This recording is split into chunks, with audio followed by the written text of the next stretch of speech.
themes emerged. Community members described challenges that impact maternal and child health care. And then the first sub-thing was lack of infrastructure, as we know that our clinics, in our clinics there is overflow of patients and the infrastructure is not good, is limited. And then inaccessible timely support of health services in the clinic, lack of access to health information due to expensive data and poor network, inadequate healthcare provided, which promote seeking assistance from the traditional healers, misinformation about services, diverse support about maternal and child in community. The involvement of fathers is described as a challenges, and then the problem-solving strategies was available of both parents, caregivers, and other health providers, creating awareness and they utilized digital support platforms, monitoring child growth and daily activity, enhancing parental responsibility.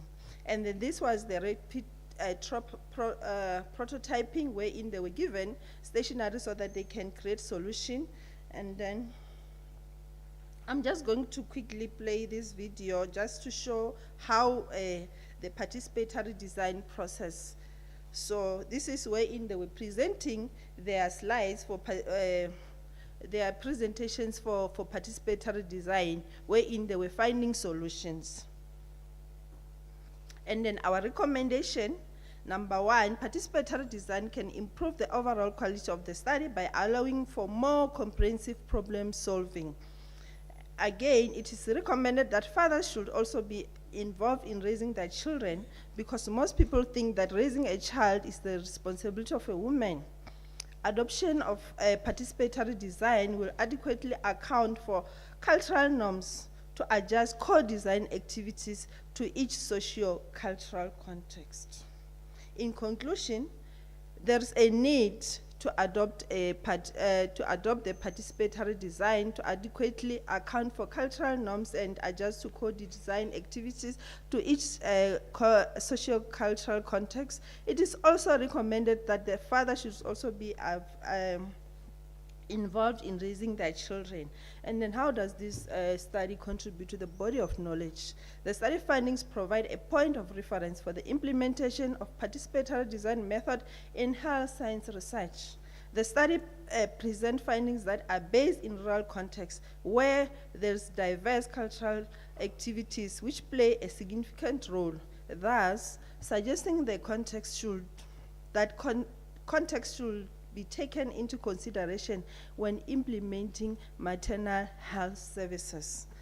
The findings also provide a reference for implementing solutions from the participants. From this project, in INETI, a wireless community network was created and is working around the identified community, wherein the information about maternal and child health, the community is able to access that information without using data. It's a shared network which only works around those community. Thank you.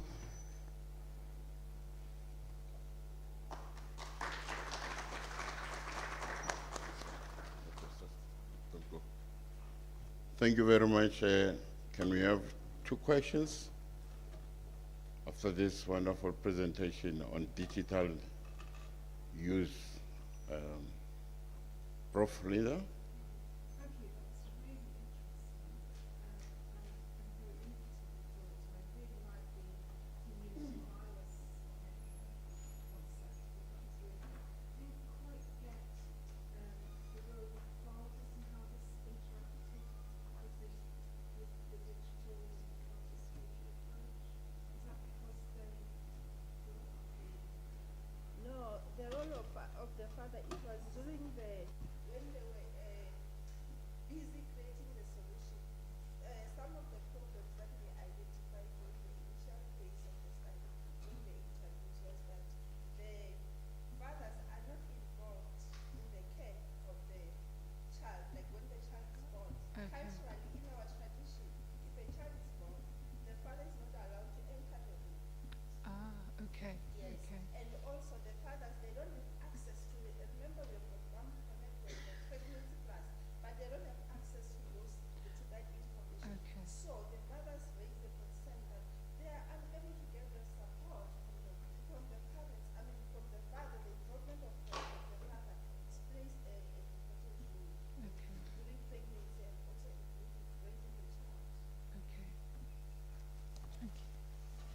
Can I ask another question if there isn't one?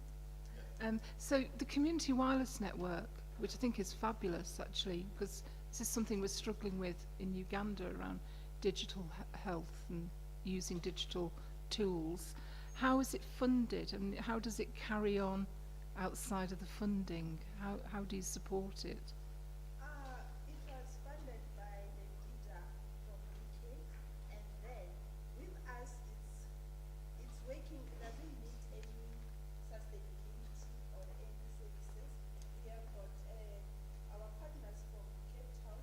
They come regularly, quarterly, to check if the network is working. And from the community, we've trained young adults, the youth, who knows how to use technology. So when there is a problem, they report to us, and we also go there, and then we are able to see how we can assist them. So it's working very well for us, but however, we're still continuing to develop it and build it. Can I ask one question? Sorry, we should have used this. Yes. In the digital communication, what mode do they use between the various modes which we have? There's WhatsApp, there's email, what are they conversant with in this digital mode communication? Most of them, they are using WhatsApp and Facebook and, most of them, they are using WhatsApp and Facebook, and they don't have smartphones. They use their children's smartphones. So they're accessing Facebook and WhatsApp were the ones which were dominating.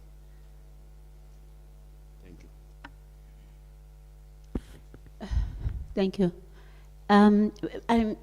I'm very interested in this project. I think it's great, but my question is on the use of participatory. I'm struggling. Let me see.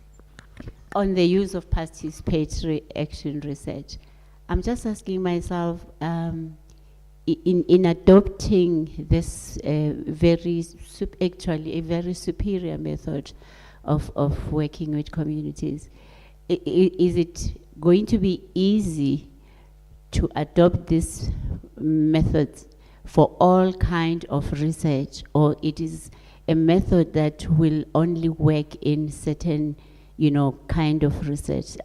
I want to hear your opinion on this one.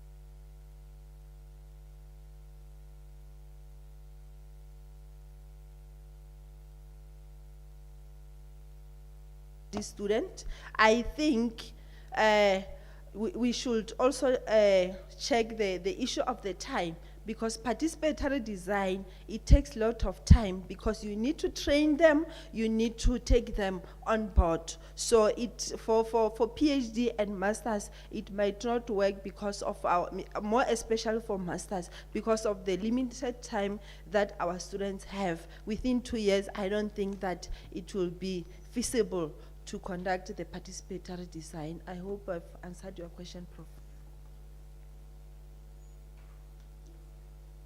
Thank you very much, Lebohani, for that.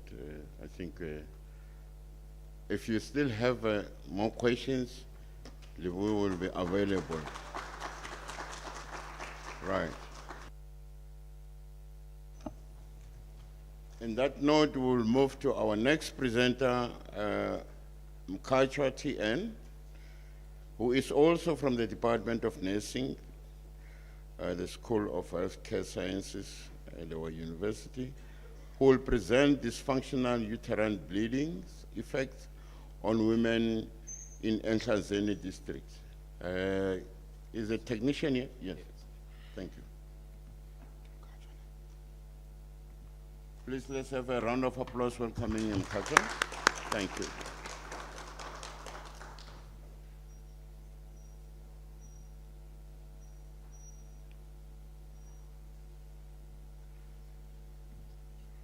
All right, thanks. Welcome. Greetings to you all. Standing in front of you is Ms. T.N. Mkachwa. I'll be presenting my dissertation titled Dysfunctional Uterine Bleeding Effect on Women in Ehlanzeni District, Mpumalanga Province.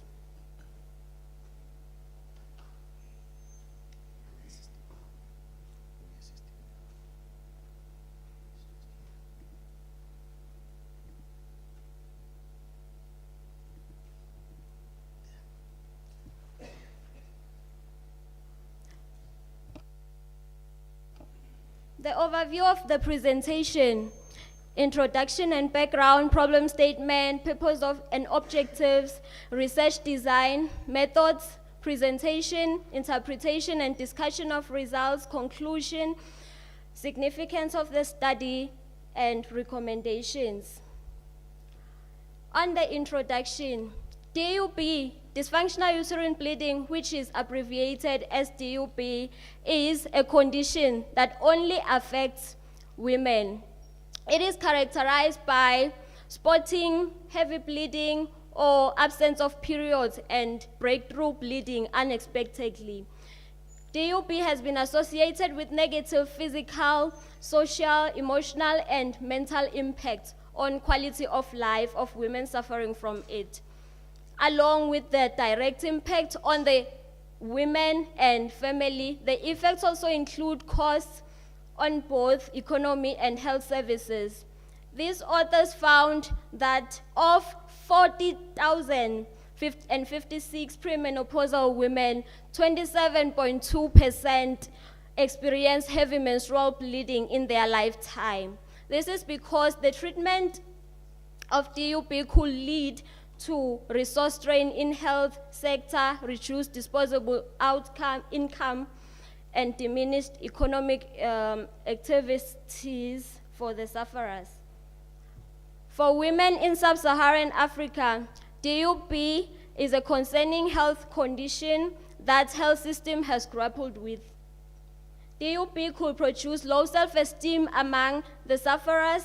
This is because of the possible social anxiety resulting from the fear of blood stains on clothes in public because of unexpected bleeding. In addition, DUB may be a symptom of an underlying condition. This makes early diagnosis and treatment of this condition very essential. There is, however, the challenge of lack of awareness of the need to seek medical assistance in DUB. DUB requires research inquiry to expand the frontiers of knowledge that may be available about this kind of gynecological condition.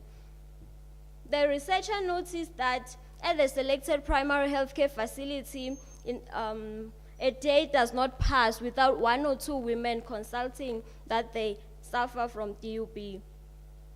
This condition was mainly observed among teenagers, young adults, and adult women because of the social anxiety that DUB portends.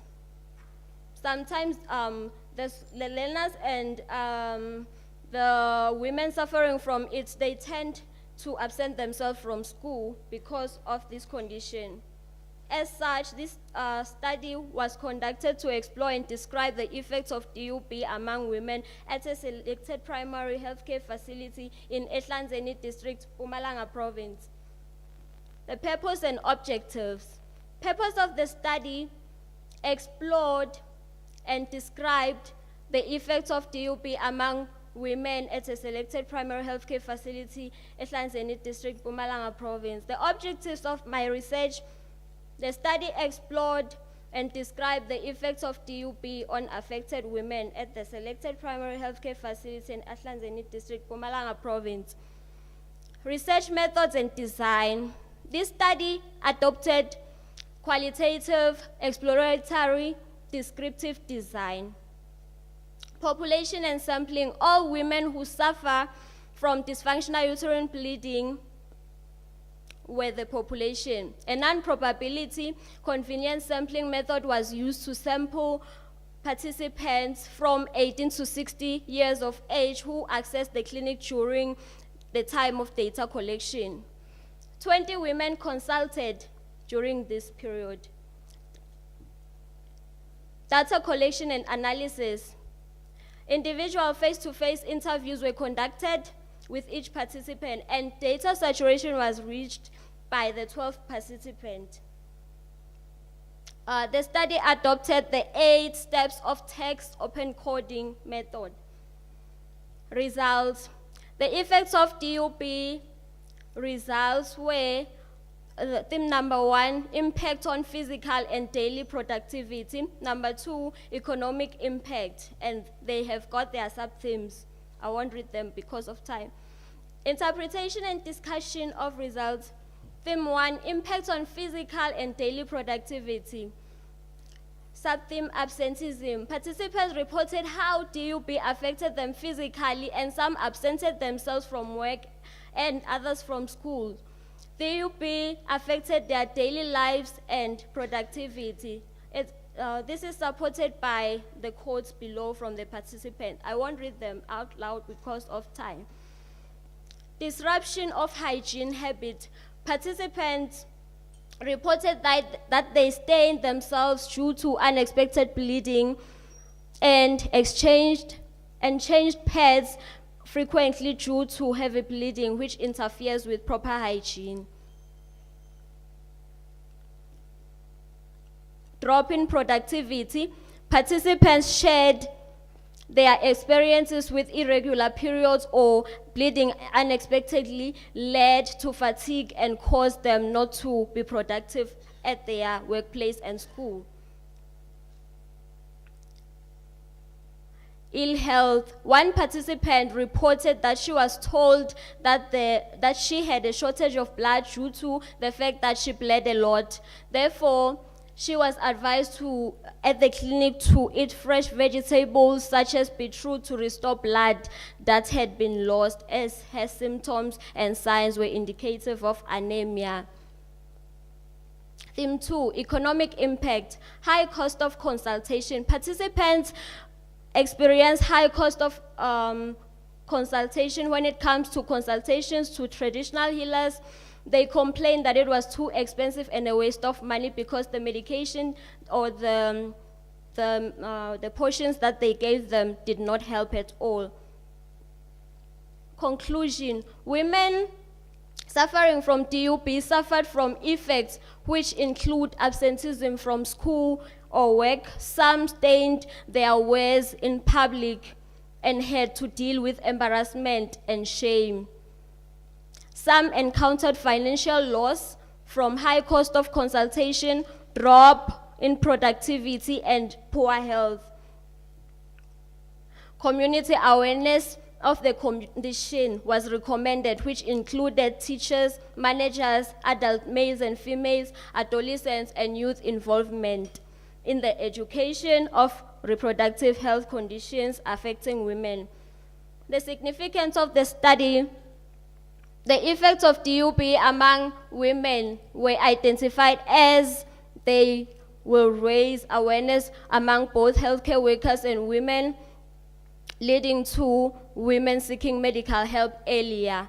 Early intervention by professional nurses, improved healthcare knowledge, and multidisciplinary collaboration. The findings might contribute to better healthcare outcomes for women experiencing the effects of DUP, reducing the burden and potential complications associated with this condition. Recommendations. Health promotion at schools and school health visit by nurses to educate adolescents about DUP must be encouraged. Opportunities must be created for nurses to give health education on radios or other social media platforms so that everyone can be aware and understand that there's a condition called DUP and take further steps if they encounter such. Awareness campaigns must be done in primary healthcare facilities where women will feel free to ask questions pertaining DUP. In healthcare workers healthcare workers need to get appropriate history of clients and treat root cause rather than focusing on the visible complaint.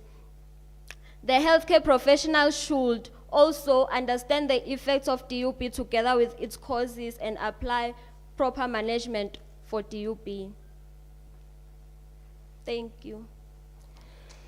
Thank you, Mkhatshwa. Can we have 2 questions before I confuse everyone with my questions?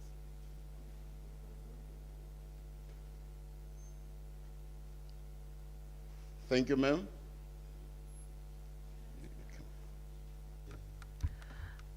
Very good. Thank you for your presentation. I have just one question. Was there any exclusion factors, if I might have missed them, that you guys applied when getting your participants for the study? The exclusion criteria for my study was women who did not suffer from DUP, and also the ones who were below 18 years of age and above 60 years of age. Thank you. Can I ask? Thank you. Thank you very much for your presentation, Ms. Mkhatshwa. I'm just wondering,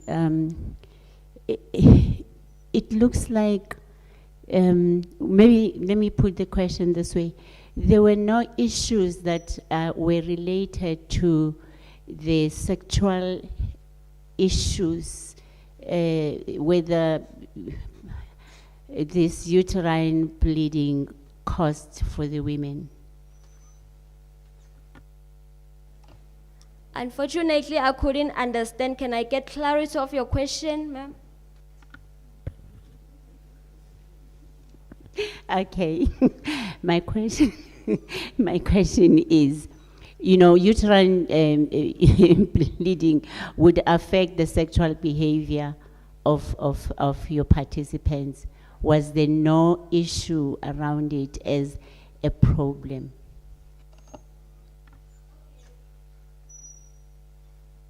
To answer your question, I only mentioned theme 1 and 2 because my supervisor has presented about theme 3 and 4, which includes the sexual dissatisfaction that the women encountered in their relationships.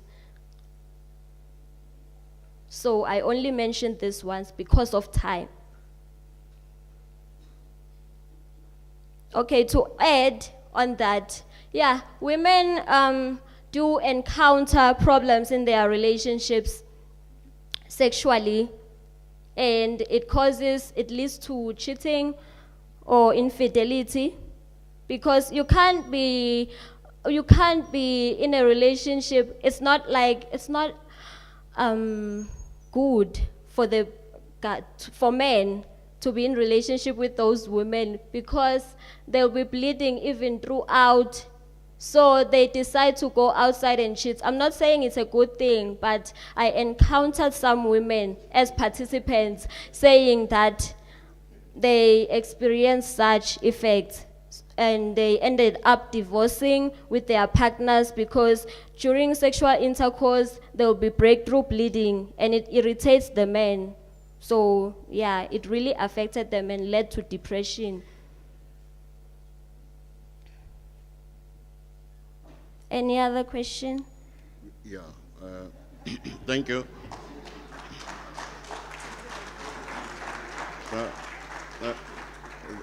The last question, which is very much important here, and it's a follow-up of our sister here. It is the age group in which you were looking at this, because the dysfunctional uterine bleeding can arise due to many causes. And the age group is very important because it can be a so-called dysfunctional uterine bleeding in an, what we call it, advanced maternal age, which is the age for malignancies, like cervical cancers. And people can mistake it as a sort of a dysfunctional while there's a serious pathology. So what was the question I wanted to ask you is, what was your age group you were looking at and the cutoff? Because that is very much important in this research. Thank you. That will be the last question. The target population for this study was women who are 18 to 60 years of age and excluding pregnant women.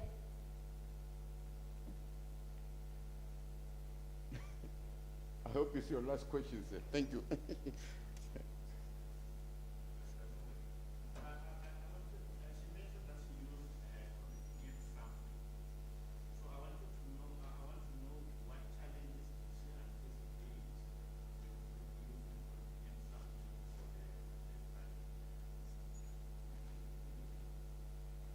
It's a non-probability convenience sampling. So what's your question?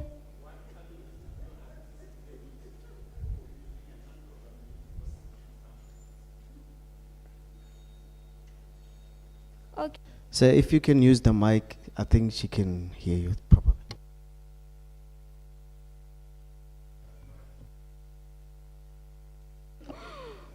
Not really. Can you please repeat again?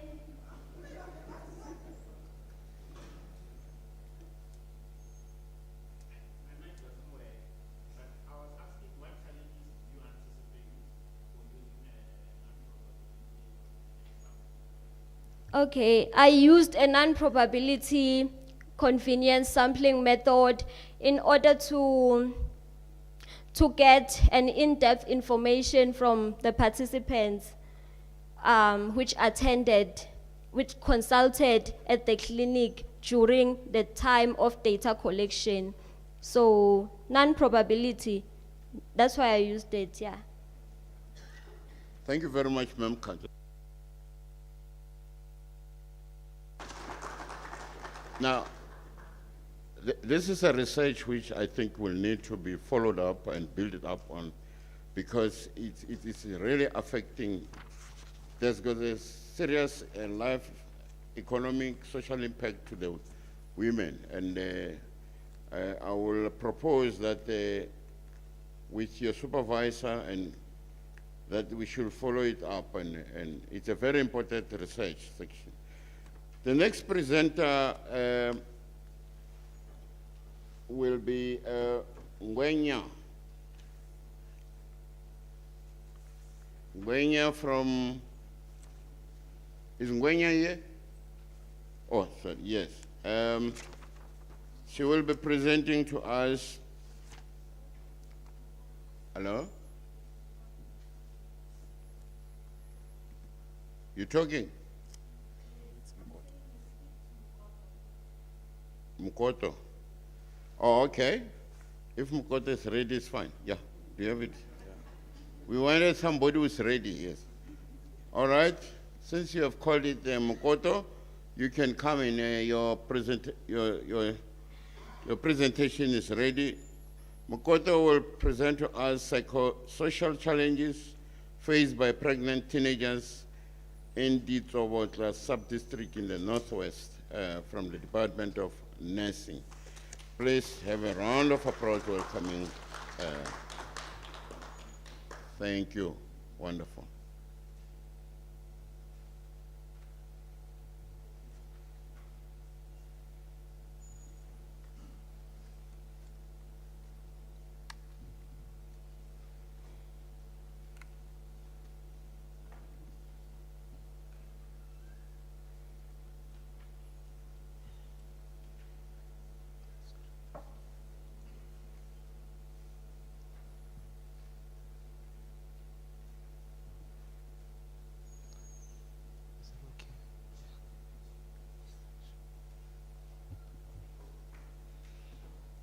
Good morning, colleagues.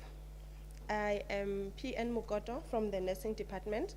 I will be presenting a paper that emerged from my master's study, which is titled Psychosocial Challenges Faced by Pregnant Teenagers in the Tsobotla Sub-District. This is the outline for my presentation. Okay. Teenage mothers have significantly higher rates of experiencing depression and anxiety as compared to mothers that are above the age of 20, and unwanted pregnancy and unpreparedness for parenthood, as well as lack of income amongst those teenagers, causes them to experience great amount of, can I just snooze? Sorry.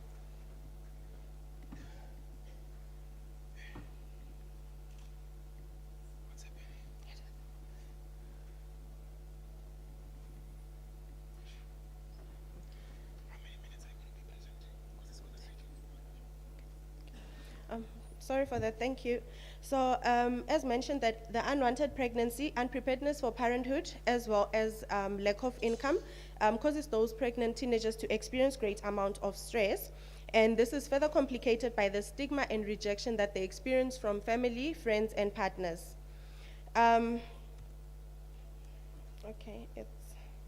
can you please help? It's not moving. Doesn't move. Yes, it doesn't move. Wow. It's frozen. Okay.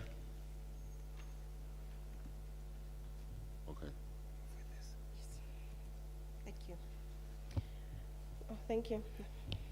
In countries like Indonesia, teenage pregnancy is associated with the stigma of extramarital sex.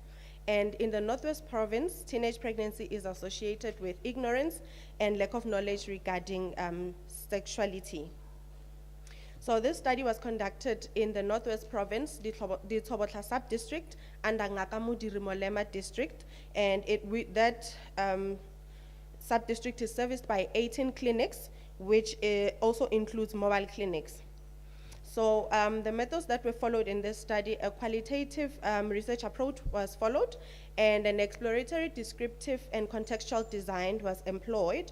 So the population for this study was all pregnant teenagers in the Tsobotla sub-district, and purposive and convenient sampling were also utilized in the study to select the participants.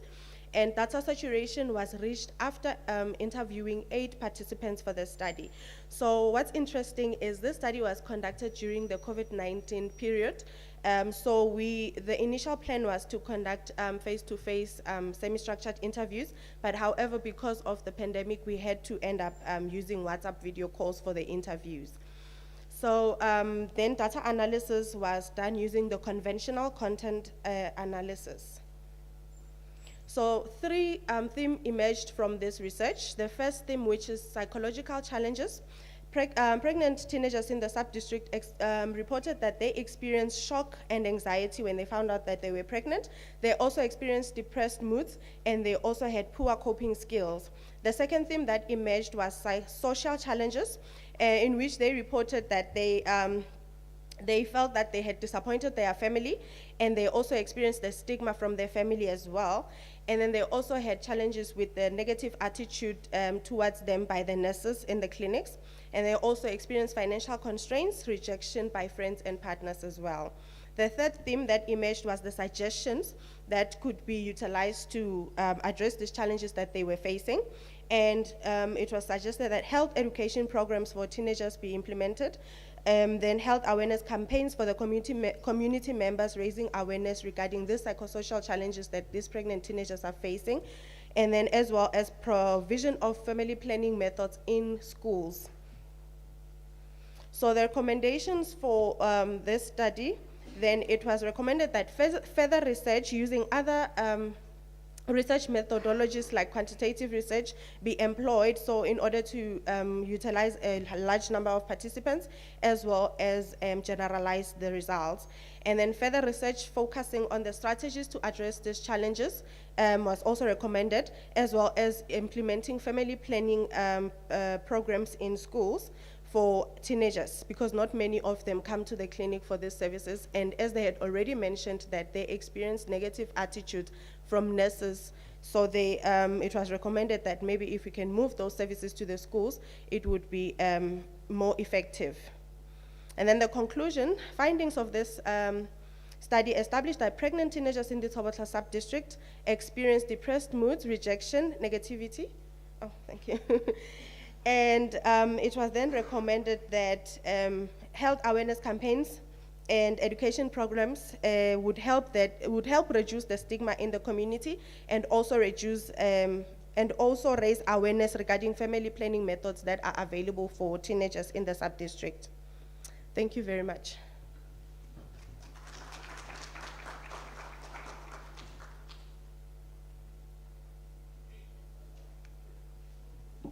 Thank you, my dear sister. Can I have 2 questions before? Yes, please, ma'am.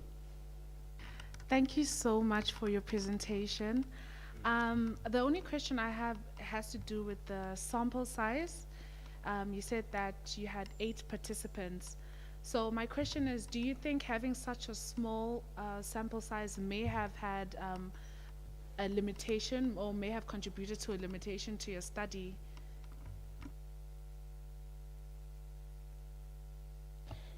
Yes, I believe so. There were certain challenges. Okay, firstly, we reached saturation after interviewing those 8 participants. So they kept repeating the same thing, which made me believe that this was really a huge issue, because almost all of the teenagers that I was interviewing kept on raising the same challenges that they were facing. So it was going further would have still received the same challenges. And the limitations to that was, it was a very small number of participants. Hence, then I recommended in one of my recommendations that we employ a quantitative research approach, that we can now generalize the results. Thank you.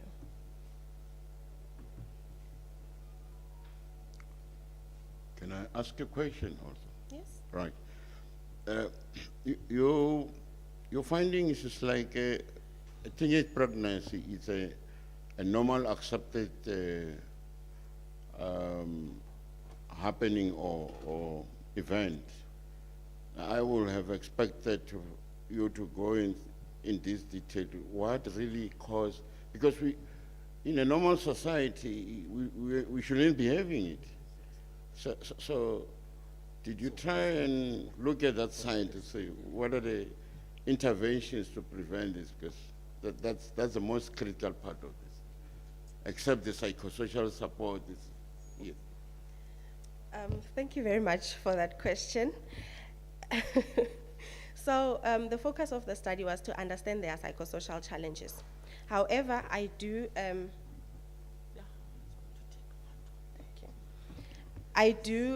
understand that we need to prevent this teenage pregnancy because it poses great health risks to these pregnant teenagers as well as their babies.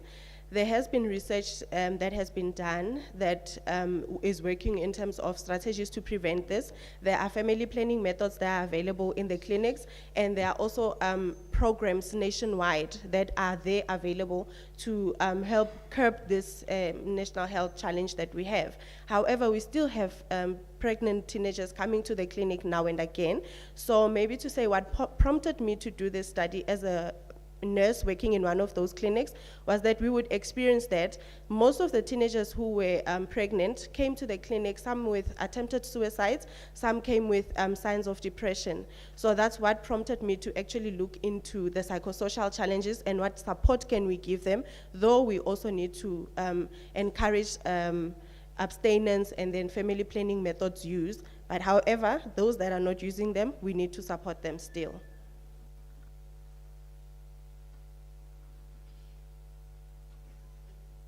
Well,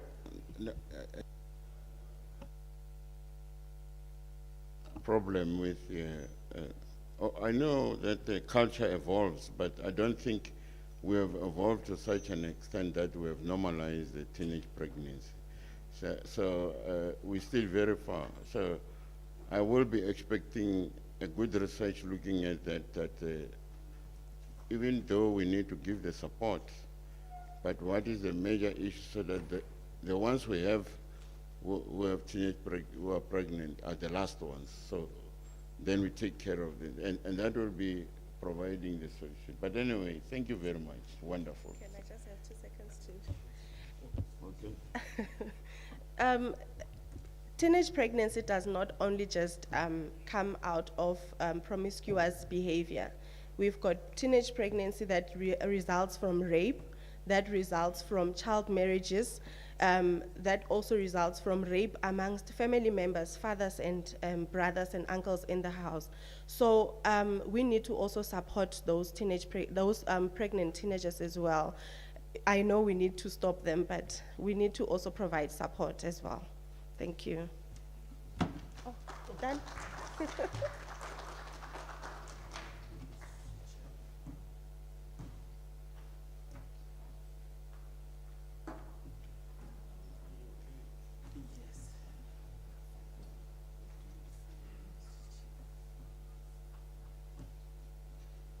I call the next presenter? All right. Thank you very much for that, Ma'am Mokoto. We will now go to Ma'am Mkhatshwa, not Mkhatshwa, sorry, the one I was told I've jumped.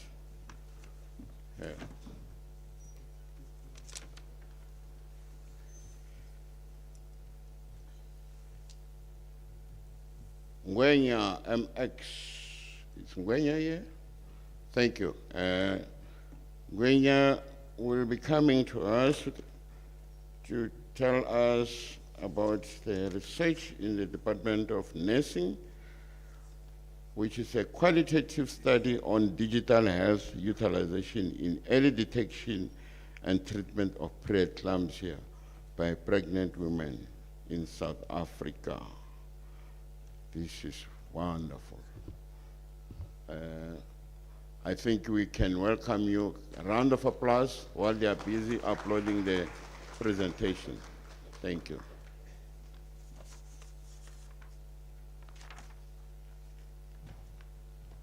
So since it's maternal health, I'm sure you can even shoot from the heart.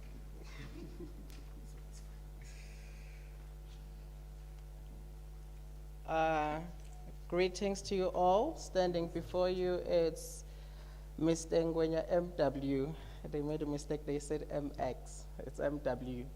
So I'll be presenting a study titled, a qualitative study titled, A Qualitative Study on Utilization of Digital Health in Early Detection and Treatment of Preeclampsia by Pregnant Women in Mpumalanga Province. So they are still busy with the slides, so I'll just brush up some things.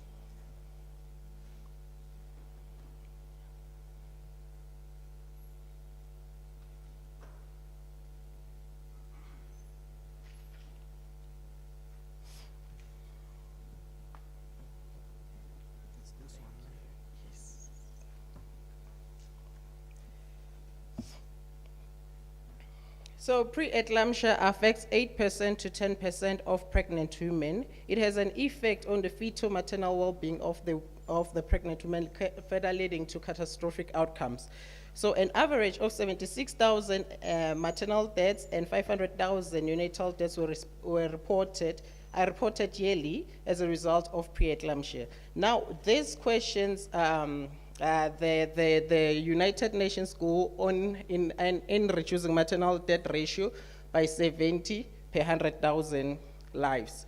So nonetheless, majority of the pregnant women affected preeclampsia often lack the knowledge of how to prevent the condition, or let's just say of how to monitor themselves and how to care for themselves. So researchers and other scholars noted that digital health initiatives could assist in minimizing complications due to preeclampsia. So it has meticulously improved patient care. Some scholars in sub-Saharan Africa noted that the use of telemonitoring as part of digital health can reduce admissions of women diagnosed with preeclampsia. So this study intends to explore the utilization of digital health in early detection and treatment of preeclampsia by pregnant women. So this study was conducted in primary healthcare facilities of Emalahleni local district, Mpumalanga province. The research design and method used for this study was qualitative, exploratory, descriptive design to gain an understanding and knowledge of gravid women on utilization of digital health in early detection and treatment of preeclampsia. So the population included pregnant women diagnosed with preeclampsia, and a non-probability method, purposive sampling method, was used to sample the pregnant women. So the data saturation was reached with the 10th participant. Data collection method, I adopted semi-structured interviews to interview those pregnant women diagnosed with preeclampsia, and the data was analyzed using open text coding. The results. So from this study, two themes emerged. One of them is the role of knowledge about digital health in its use and in its utilization. So digital health as a tool to enhance access to information was one of the sub-themes, where the women mentioned that they've learned some information on the kinds of food or nutritionally related information, the kind of food that they're supposed to eat when they're diagnosed with preeclampsia, and how they should care for themselves and how should they monitor their fetal movements during pregnancy. So this information was accessed on web pages. So the other information was the other theme was low awareness of the availability of digital health services and alternative source of information. So under this theme, the women expressed that they only use the web-based pages and also Facebook and WhatsApp. However, they don't know other methods of digital health initiatives that they can have access to so that they can access those information required. Knowledge versus lack of knowledge of digital health use and alternative source of information.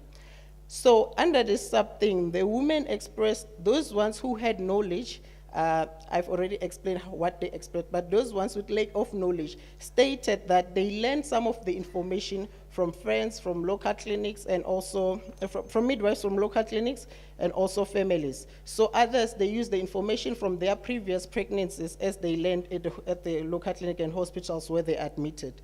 Other non-digital source of information was one of the sub-themes. So I already mentioned the non-digital sources that they use, the friends, families and colleagues. So the study also revealed that the role of family and friends in supplementing the information from PSC. They stated that some of the friends whom they were diagnosed with preeclampsia assisted them on how they should care for themselves and the kind of foods that they are supposed to eat during this, their journey in pregnancy.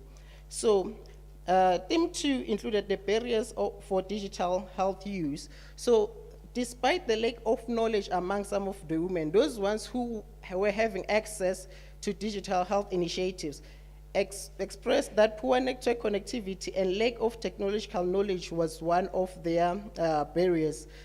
They have to ask their children at home to assist on the information that they can access online to assist them with their pregnancy. Lack of trust and validation of digital health initiatives. They express that they don't have much information on the digital health initiatives that they can use. The ones that they have available, some of them they don't trust them because some of them they include web pages. It could be designed by anyone and just post the information. So they need some of them to be validated so that they know we can use this kind of digital health initiative and it's safe for me and my baby. So poor socio-economic status and access to digital health was one of the sub-themes. Some of the participants expressed that they can't afford smartphones. They are using their kids' phones, and some of them also expressed that they can't afford data, so limiting them to access the information needed to care for themselves during their diagnosis of preeclampsia. Lack of support in the use of available digital health services. Some of the pregnant women expressed that the midwives at the local clinics didn't teach them of the available digital health initiatives that they can use during their pregnancy. So in conclusion, although this study identified lack of knowledge as well as the other identified barriers, it noted that families, friends, midwives play a significant role as a source of information and knowledge on early detection and treatment of preeclampsia. Therefore, more efforts should be made towards improving the accessibility of digital health initiatives to assist women diagnosed with high-risk conditions in lower and middle-income countries. Thank you.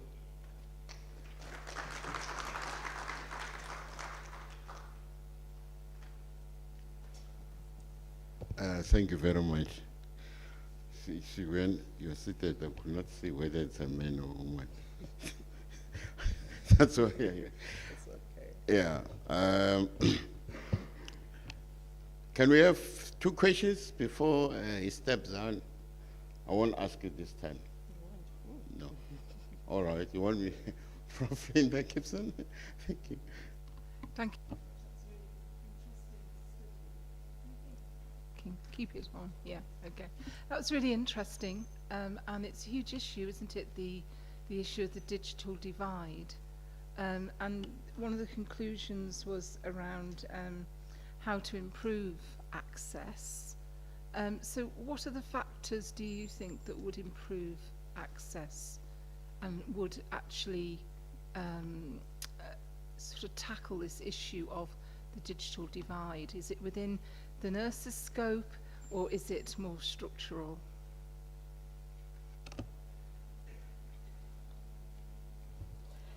I think it's a little bit of both. So let me start on the midwife side. As midwives, we promote women-centered care. So women-centered care involves the involvement of the bed companion. As previously Prof. Mutelo mentioned, that the involvement of the father or whatever designated companion at that time. So when we involve them in such care and they know of such initiatives that are there, the digital health initiatives that they can use, that way they can access more information on how they should care for their wives or for their respective relative or whomever they are caring for that time who's diagnosed with preeclampsia or any high-risk pregnant complications, sorry. Yes.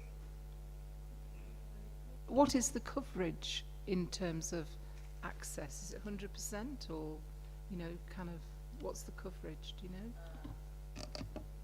know? The coverage in terms of access, we are talking about the nutrition, the diet that they're supposed to take. We are talking about the medications that they should be aware of that they should take and how it affects them. So it should be 100% access on how they should care for themselves and how should they prevent such things from happening, the perinatal complications and maternal complications resulting from preeclampsia. So having full access, I think we can take things from the next step of how we minimize the maternal deaths that we currently have due to preeclampsia and the perinatal complications as well as the prenatal deaths.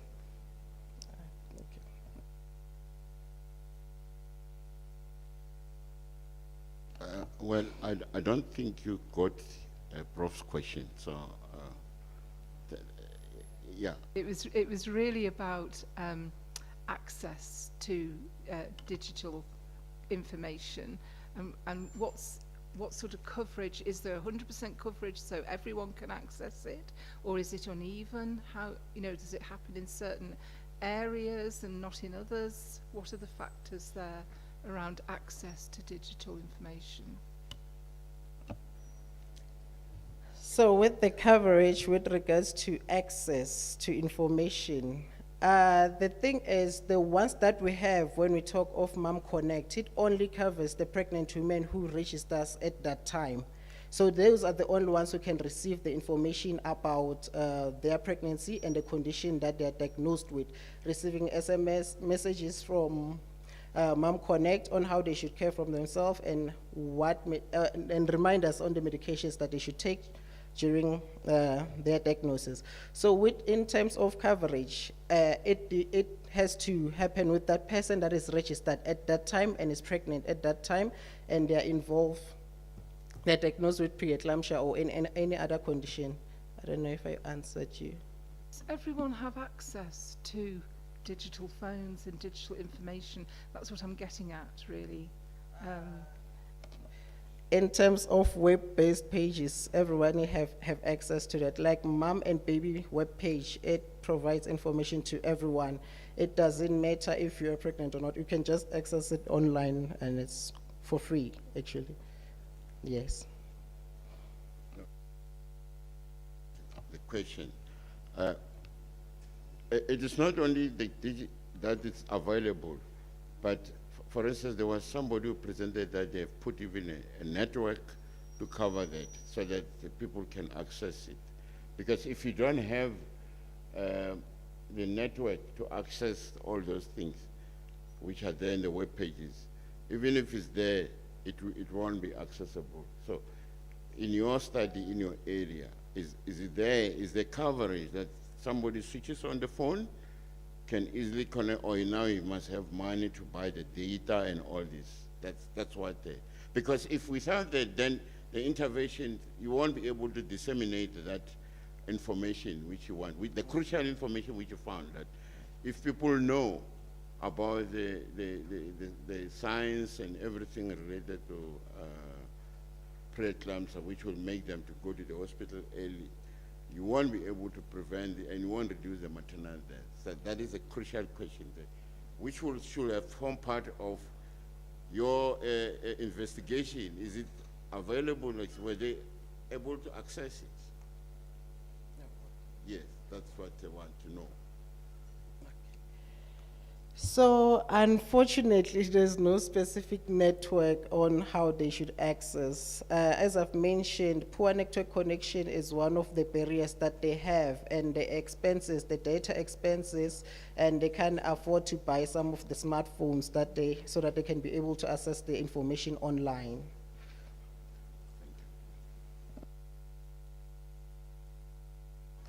It's a great study. And Ngwenya, Siyabonga. Thank you. All right. Do we have the first?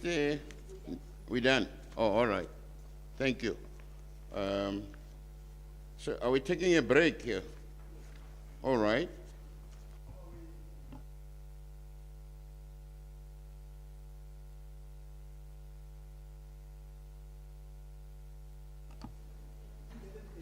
$11:30.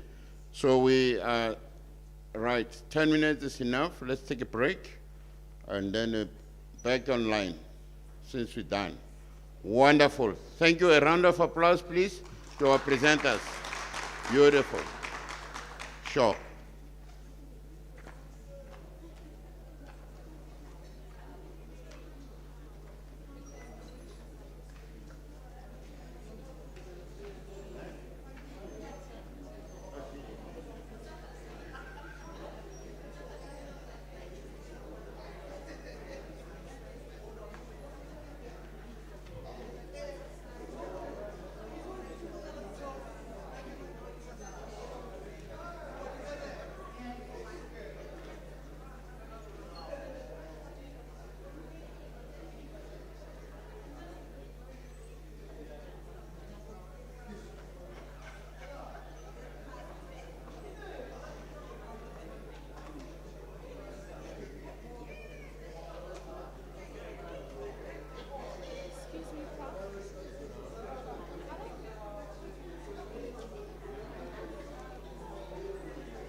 1, 2, 3. Okay, thanks, 4. Then we can start. I hope that you are aware of the time, but just to emphasize, 10 minutes strictly for presentation, 5 minutes for questions and clarities. Without any further waste of time, let us welcome on stage Nchabeleng L to feed us on clinical learning during COVID-19 pandemic at selected nursing institutions. Welcome. Let's welcome her properly.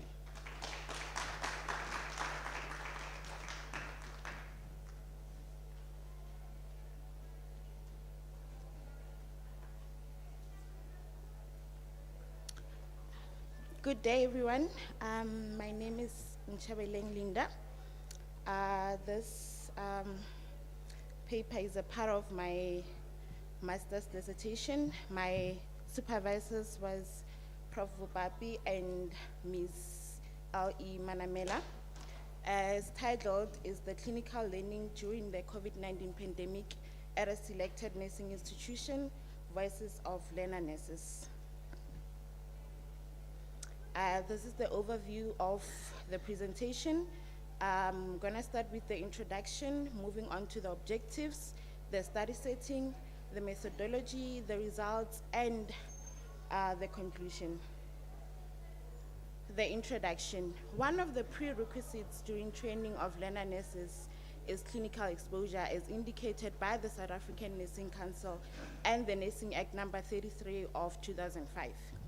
Academic nursing program during the COVID-19 pandemic has been affected as the learner nurses had to recede from clinical experiential learning when COVID first started. This led to learner nurses having challenges completing their clinical hours required by the South African Nursing Council training requirements. The objectives was to explore and describe the experiences of learner nurses regarding clinical learning during the COVID-19 pandemic at the selected nursing education institution. The study setting was, this study was conducted in the Faculty of Health Science, School of Health Science at the Department of Nursing Sciences in the University of Limpopo. The methodology of the study, I used a qualitative research approach and descriptive and explorative research design. My population was the 2nd, 3rd, and 4th year learner nurses. The sampling method and technique was the purposive sampling, and the sample size was 53 learner nurses, after which I reached saturation. Data collection was done through focus group interviews, and data analysis, I used text open coding method. The findings of my study was that I got 2 major themes. The first one was impact of COVID-19 on the clinical placement of learner nurses. The second theme was effect of COVID-19 on the mental well-being of learner nurses. The sub-themes of the first theme were incompetence in the performance of some skills, compromised integration of theory to practice, inadequate clinical hours as required by the South African Nursing Council, unfair and inappropriate utilization of learner nurses during clinical placement, and the restricted exposure to the clinical area during hard lockdown, because when COVID-19 first started, the learner nurses were not allowed to go to the clinical areas because of the hard lockdown.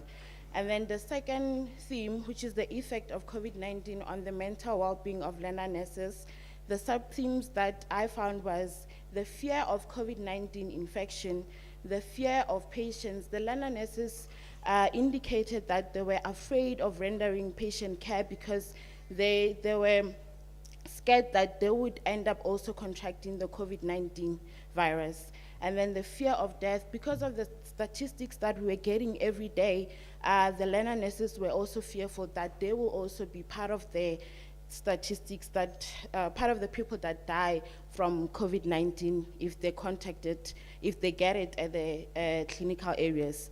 And some indicated that they were feeling depressed and desperate because of the COVID-19 pandemic. The recommendations, The nursing education institutions should build infrastructures needed to support learner nurses during the COVID-19 pandemic. For example, having a clinical simulation skills laboratory that can accommodate nurses so that they don't end up experiencing the challenges that they outlined during my study. The South African Nursing Council, in cooperation with relevant stakeholders such as the nursing education institutions and clinical education and teaching unit, should develop a contingency plan to readjust the expected clinical hours accordingly, because the learner nurses indicated that they had to come up with ways of making sure that they get the clinical hours that are expected from the South African Nursing Council.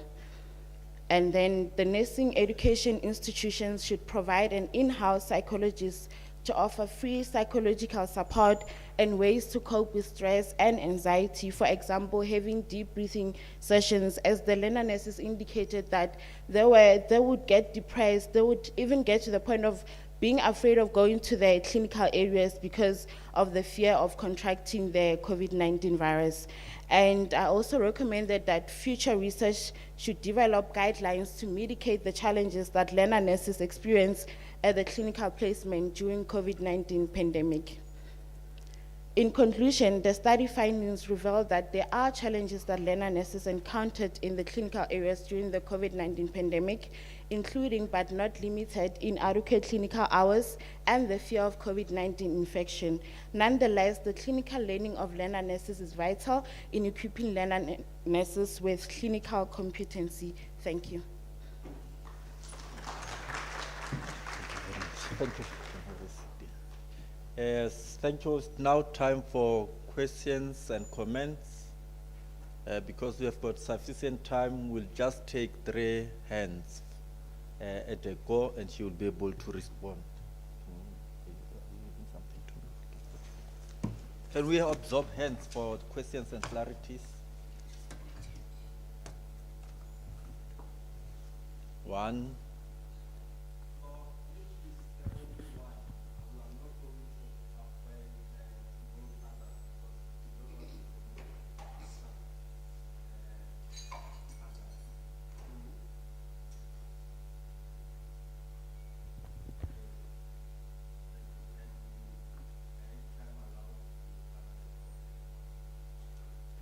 Thank you. I just want to ask, it's a clarity-seeking question. I'm just saying that how can this, you are disturbing her. How can the lessons learned from the, COVID is gone, and we trust that it is gone. How lessons that are learned from the COVID, how can they be used in another setting, seeing that we may not see COVID again in the next, I hope so, decade? I didn't quite get the question. Can you please repeat it? Am I complicating questions? Really? Okay, my question is, COVID is gone, and your recommendations are what we need to do during COVID, but it's gone. Now, my question is, how can we take these lessons, or can we take lessons learned from this COVID pandemic and for another, whatever that can come, because COVID right now is gone? I think we can take the lessons that we learned to better prepare ourselves in case it does resurface again, or maybe there's going to be another pandemic of some sort, because you can never know what will come in future. But if you prepare for it, then it's going to be better for all of us if we are better prepared.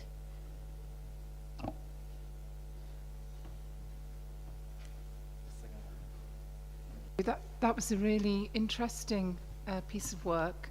And I think no one can underestimate the impact of having to deal with COVID in the clinical areas, and particularly on learner nurses, and very much a sort of once in a lifetime, we hope, or once in a generational time, that it doesn't happen again. So I have some sympathy with the previous question. What can we learn? But one thing I'm aware that in our setting, we do use simulation in nurse training as a matter. It's now as a matter of course. So it's part of the curriculum for nurse training. So do you think the learning that we've got is that maybe we can adapt in styles of learning for nursing education, and then also about the evidence that you have being given for policymakers in terms of mitigating and preparing for any future events that may happen, and how that can translate. Do you follow what I'm saying? I think I do. If I may repeat what you were saying, you say that do you think we can adapt using those simulation skills laboratories so that if the pandemic occurs again, we are better prepared? Is that what you? No, I'm kind of saying, well, it's unlikely, God willing, that we will have another pandemic. We hope, it may happen, but it's going to be once in a generation, we hope. So given it may not happen again, so how can we use that learning, and do you think simulation may have a place to play in any way in future nurse training?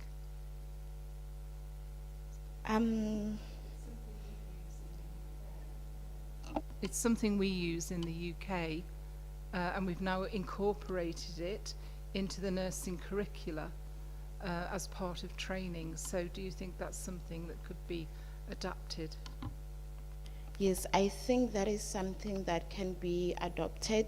I'm currently working around making, doing a topic on that for my PhD, on how to, post-COVID, I forgot the full title, but it's something I'm working on now, on how we can adopt the lessons that we learned during COVID, like having to do contact and also virtual classes. Those things were not done before, but because of COVID, we had to adopt such things.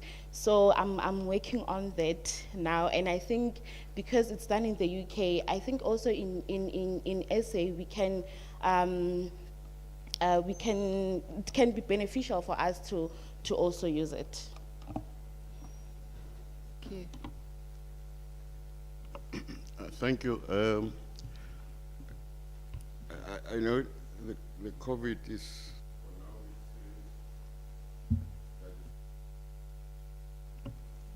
That's what it said, but that is not the end of pandemic. The pandemic can come, which forces us to adopt back to the remote instruction and remote education.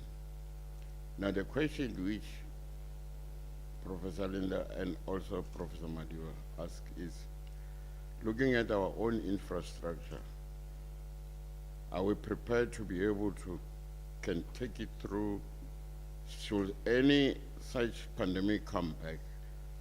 Have we learned something which we can be able to use it in the future?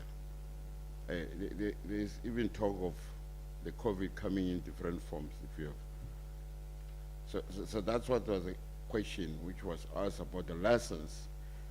Have we put infrastructure aside that, because the emphasis of what we've learned from COVID was remote instruction and remote education.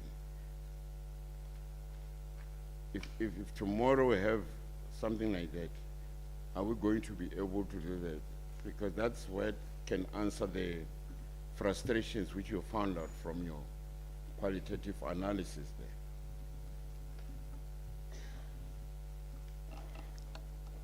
Was that a question or a comment? A question, which you said you can't understand what you were asked. Now, and we're asking the same thing, that from those lessons,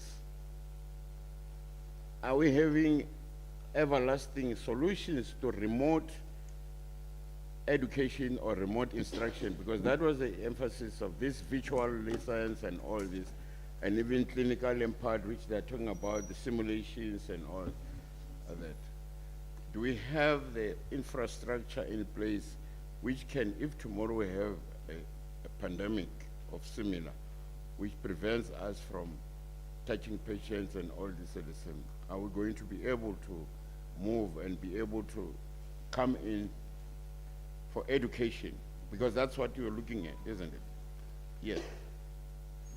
At the moment, I think we still need to look at our infrastructures and see how we can change where it needs to be changed, and yeah, so that we can be better prepared. Because from the experiences, it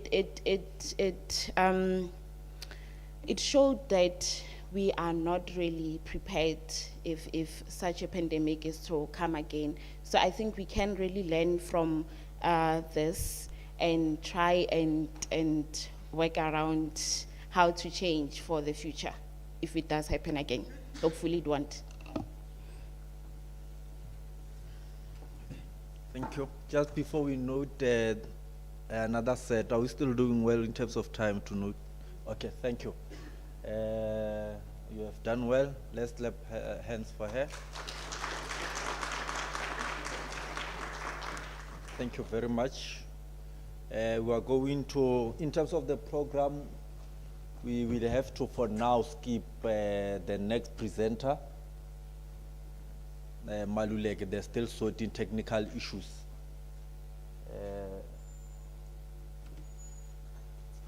Okay. Then we'll be inviting Kosa PR. She will be, no, I don't think it's the Kosa I know. But we'll be inviting Kosa PR. He or she will be feeding us on the topic as stipulated on the agenda. Let's welcome her or him properly.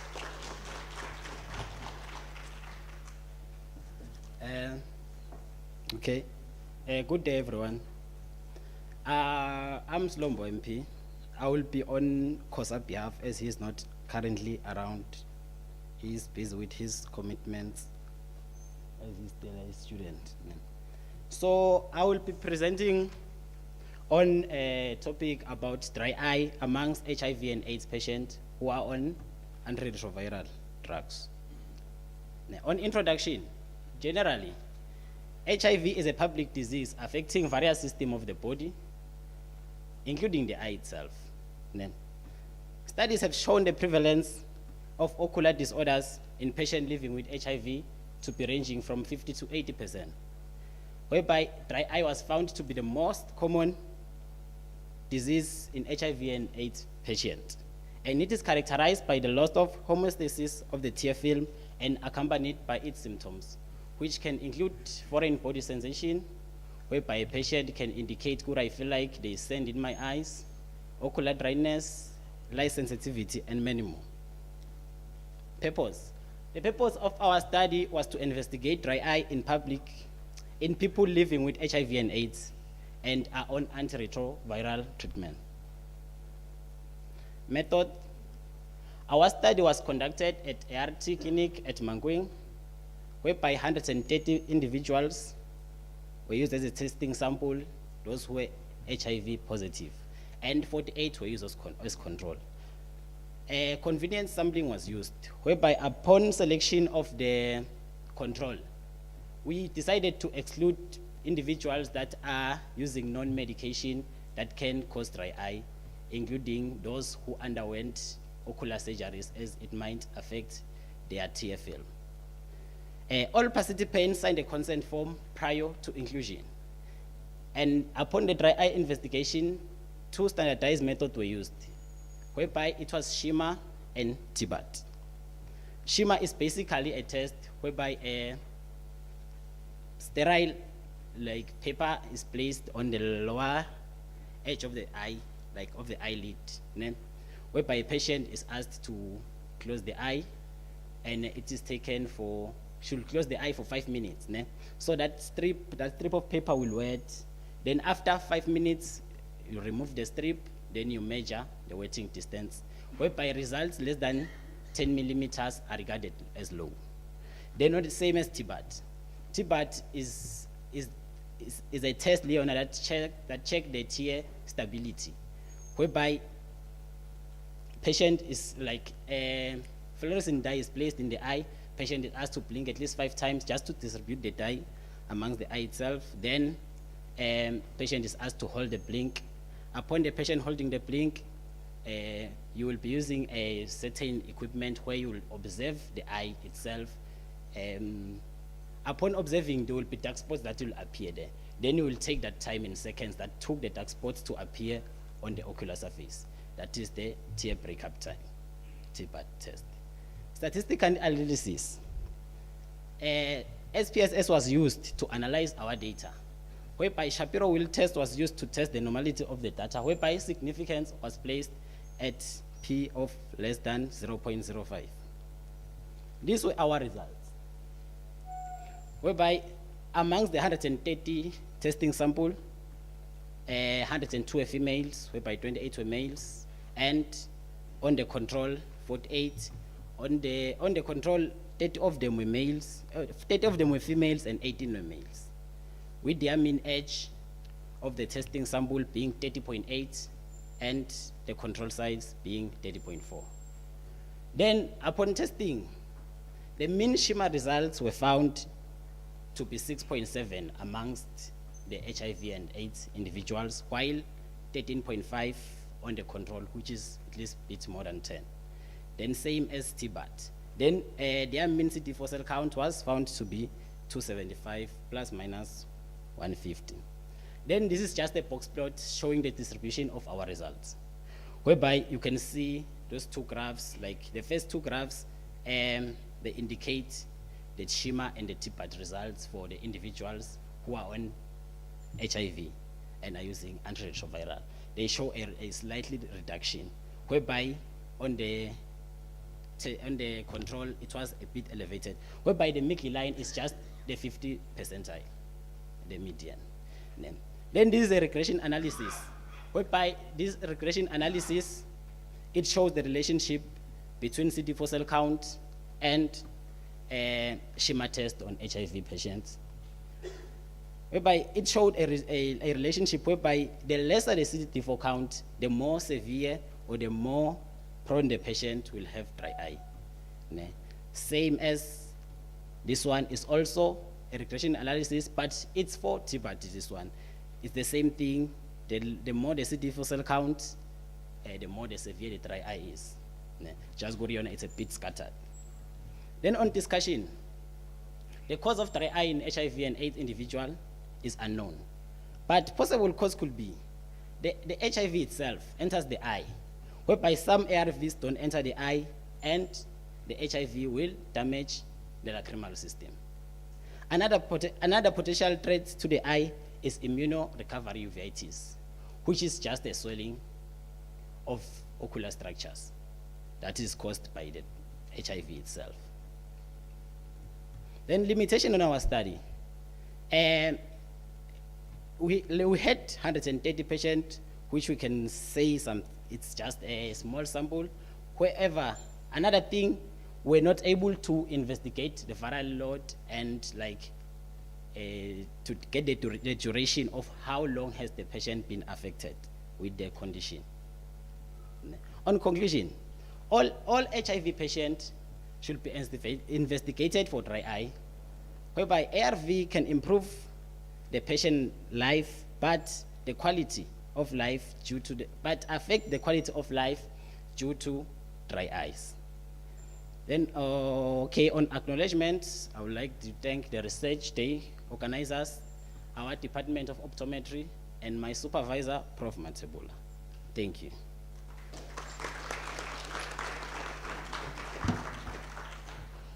Thank you very much. Our presenters so far doing well in terms of time. Can we then absorb 3 hands for questions and comments? 1, 2, 3. We'll come back to you, if time allows, of course. Thank you for a good presentation. I just want to touch on your participants.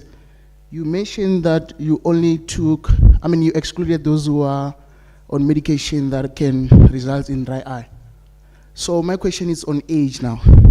Does age has anything, like an effect on your results? Does age affect your results? Or you had a group of, you categorized your age? With regards to age, we didn't consider that much on age, whereby most the age of 20 to 40, as our mean age was stated. A sample space, like what was the target? 20 to 40, that's what I can say. Yes, Choma. Thank you. I think it was quite an interesting topic. My question is that when I looked at your results, you showed the CD4 counts for HIV positive, but not for the matched control. And your regression analysis probably only had HIV positive individual. So was it incidental, or you didn't have a chance to measure CD4 counts in the matched controls? Our controls were HIV negative individuals. So as our study was based on individuals who are on HIV and the dry eye itself amongst those individuals. So our concern, it was based on those individuals. That's why we only show the results mostly of the individuals of our testing sample, other than the control, of which the control, it was there, Mara. We didn't write graphs to analyze it as if it was out of our interest.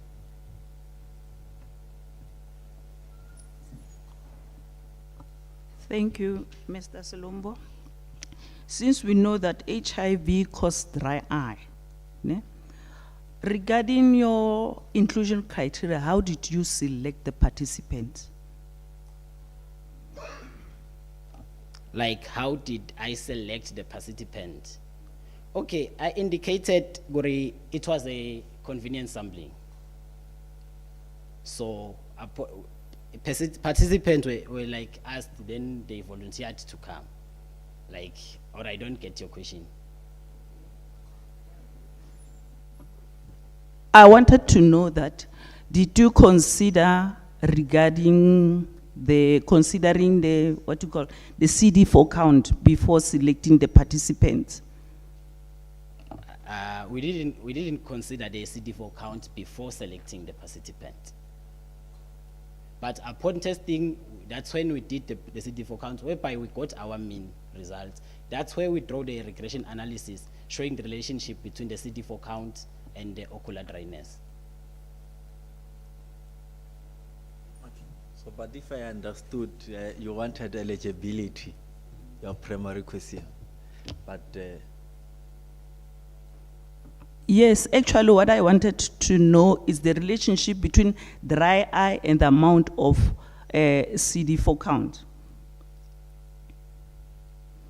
Upon our research, it was found, Gori, the lesser the CD4 count is the higher was the severe the dryness. So that's the relationship we're able to deduct from that. let me just take the last, Prof. I think time allows, ne? Yes, Prof. Okay, thank you.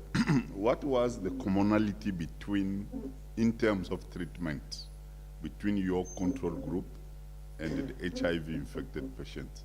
What was the medication that they had in common? Upon selecting our controls, we're more concerned about medications that are known to be causing dry eye. So it was like we're asking individuals, Gori, are they taking glaucoma drugs? Did they have any, you see, those were the medications we're concerned about. Those that are known to cause dry eye. So Is that I see some sort of bias in your study. You compared apples with mangoes. I believe that they were supposed to have something in common. And then from there you may deduct that, okay, if this is HIV infected patient and this is a normal patient, having, maybe taking diclofenac during the same time, they may have this. That's my understanding. Because with us, as it was something about the dry eye itself, so we decided to take pure controls without any interference of any medication. That's why we use the controls like normal individuals. So I don't understand. No, thanks very much. No, thanks very much. You did well, my brother. So we will be moving to the next presenter. It will be Dimo RA. So one thing that we'll also want to sorry, I was saying you have skipped one before Mr. Dimo, it's myself.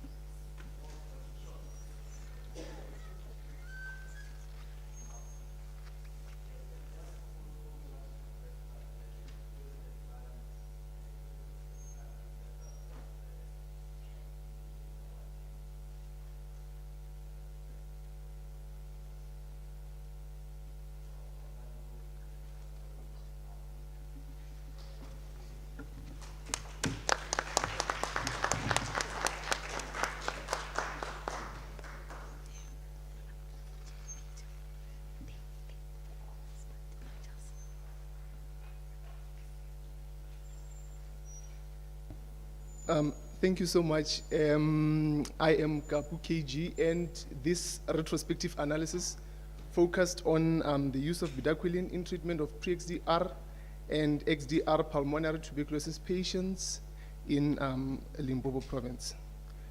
So the World Health Organization and TB strategy is to see a country that is free of TB by the year 2035. However, these extensive forms of TB, being pre-XDR and XDR, pose a critical threat to the attainment of the WHO NTB strategy 2035. And this is because there has been low treatment success rate that has been reported in patients who suffer from these severe forms of TB, and that has occurred due to moderate to severe adverse events that occur in about 45% of the patients. And XDR-TB has had a few treatment options with no standardized regimen, and the reported treatment success rate in South Africa averages 14% and ranges between 2 and 22%. Just to give you a bit of a background into what the situation of TB looks like in Limpopo, Limpopo has been in the previous years experiencing high DR-TB cases coupled with poor treatment-related outcomes or patient-related outcomes, as well as high death rate. So the FDA approved the use of bedaquiline in 2016, and South Africa also adopted its use. Hence, the current study has an objective to determine the effectiveness of bedaquiline in the treatment of pre-XDR and XDR-TB by assessing patient outcomes between 2016 and 2019. So we have used Limpopo province retrospective data obtained from EDR Web, and patients who were diagnosed and treated for pre-XDR and XDR-TB between 2016 and 2019 were included for analysis based on the following: an indication of bedaquiline use, 6 months culture conversion rate had to be indicated also.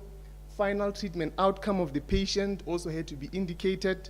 Patient category, whether it was an RR, MDR, pre-XDR, or XDR patient, previous drug history, any previous exposure to second-line drugs, treatment start and end date. Data was computed and analyzed using SPSS, and we've calculated measures of associations. We've done a multivariate analysis at 95% confidence interval. We have also went further to do a Kaplan-Meier survival analysis that will give us the survival rate of the patients. So this is the total data that we received, and we can see that majority of the patients, there were males at about 57%, and most of the patients at 60% had no previous exposure to second-line drugs. We're able to denote the proportions of pre-XDR and XDR TB patients who are now the focus of the study going forward. HIV, a majority of the patients were about 68% who were HIV positive, and majority of those HIV positive patients were on ART. A further look into the pre-XDR and XDR TB patients, we are able to see from the table that majority of the pre-XDR and XDR TB patients were on bedaquiline, and majority of those on bedaquiline had previous exposure to second-line drugs, and majority of those again were new patients, and we also have a proportion of patients who were treated after treatment failure, and we also have a smaller proportion of patients who were treated after loss to follow-up. We also have patients, pre-XDR and XDR patients on bedaquiline with a cure rate of about 58%, as compared to those not on BDQ with a cure rate of about 8%. The death rate in patients who were not on BDQ was skyrocketing at about 65%, and those who were on BDQ had a death rate of about 14%. So this is a presentation of 6 months smear conversion rate between pre-XDR and XDR TB patients, and we are able to note from the patients on bedaquiline that there was a high sputum smear conversion rate in patients who are on bedaquiline. There is a high death rate in patients who are not on bedaquiline.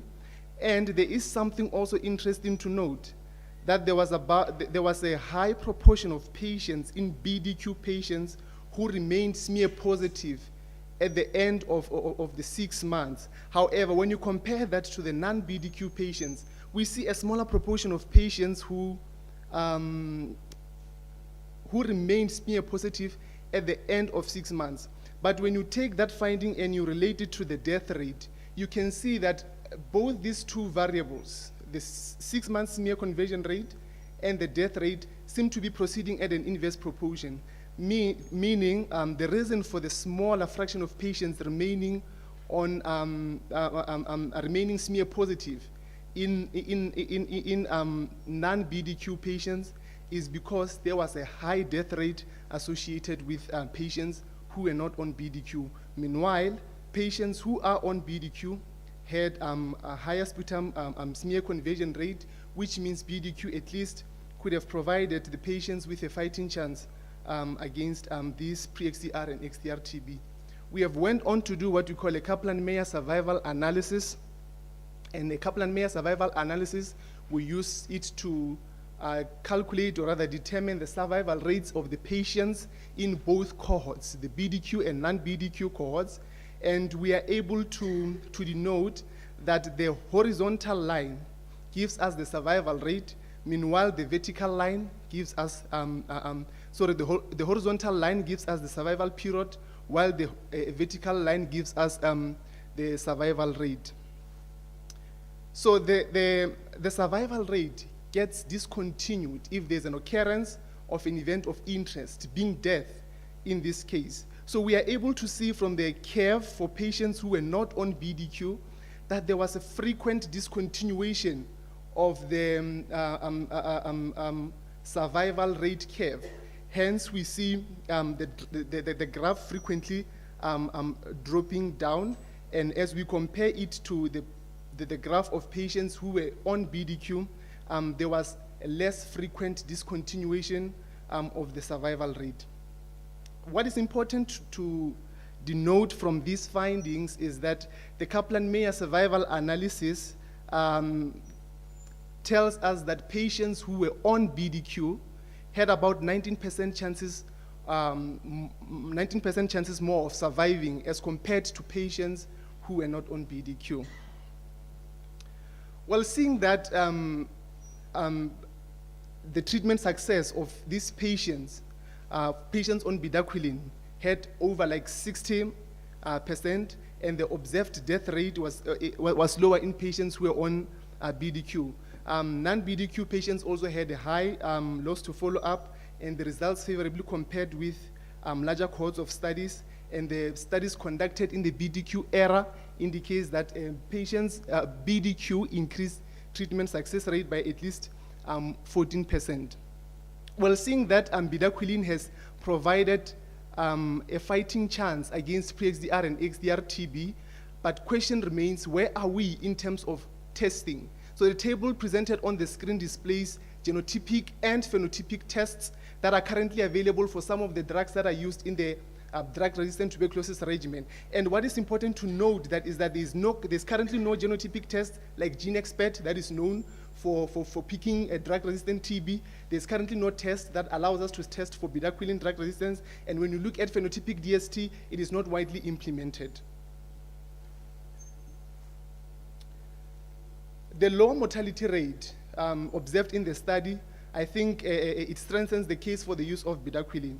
The World Health Organization now has included bedaquiline as part of the MXDR TB regimens, and that was based on positive observational and pragmatic studies that have been conducted in the world. However, the big question still remains, where are we in terms of rapid testing? Can't we widely implement a phenotypic DST so that we are able to complement the effects of antimicrobial stewardship, and also so that ID clinicians are able to make informed evidence-based prescribing? In conclusion, on the 25th of July, the World Health Organization issued a communique about the usage of targeted next-generation sequencing as part of the diagnosis for drug-resistant tuberculosis.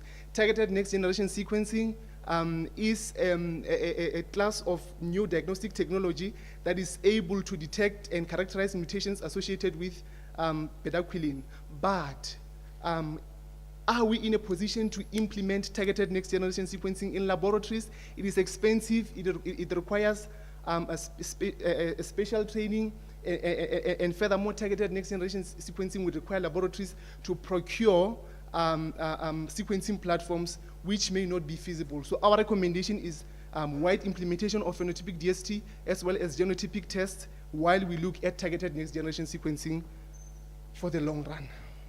Thank you so much to the Department of Health and the TB research team at NHLS.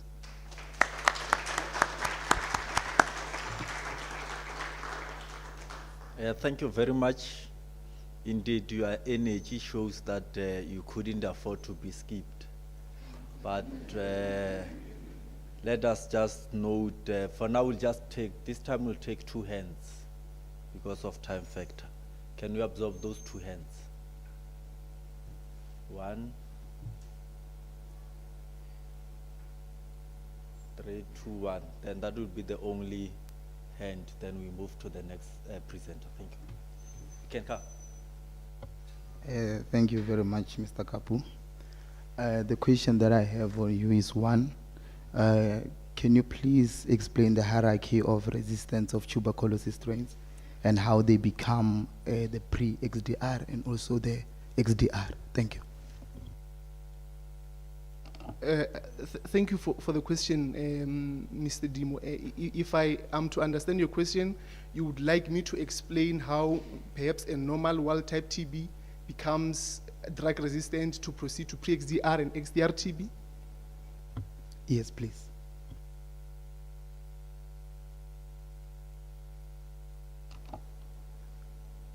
A normal TB strain is drug susceptible.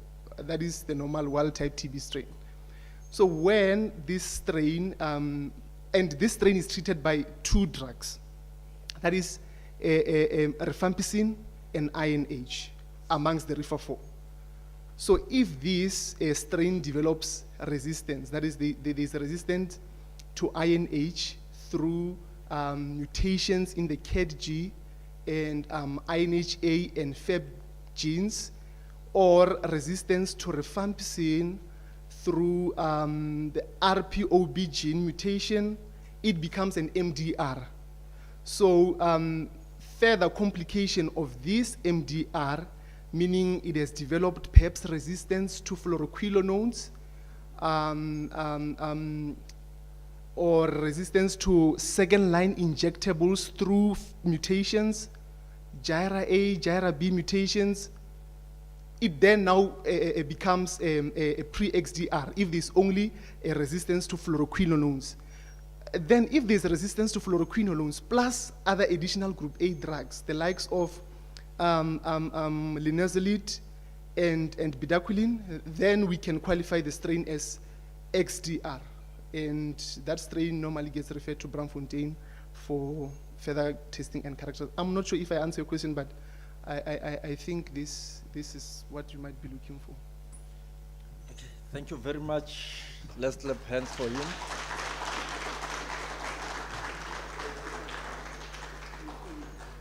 He has done very well. He has done very, very well. Just improve on time. Just prepare your presentation fit into the time factor.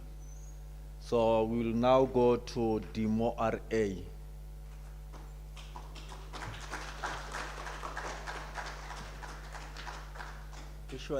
Usually people don't ask questions before they present. Hey, you are very brave.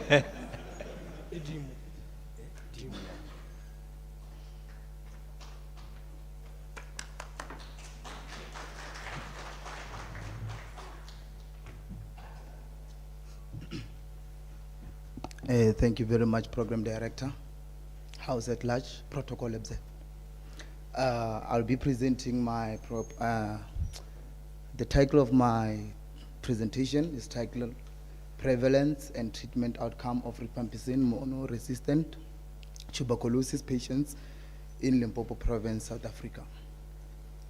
So we all know that tuberculosis is the top leading causes of death worldwide, as to be said, because tuberculosis is well known as the nutrition-related disease, because if no nutrition is sustained on, healthy nutrition is sustained on people, that's where the person becomes susceptible to tuberculosis.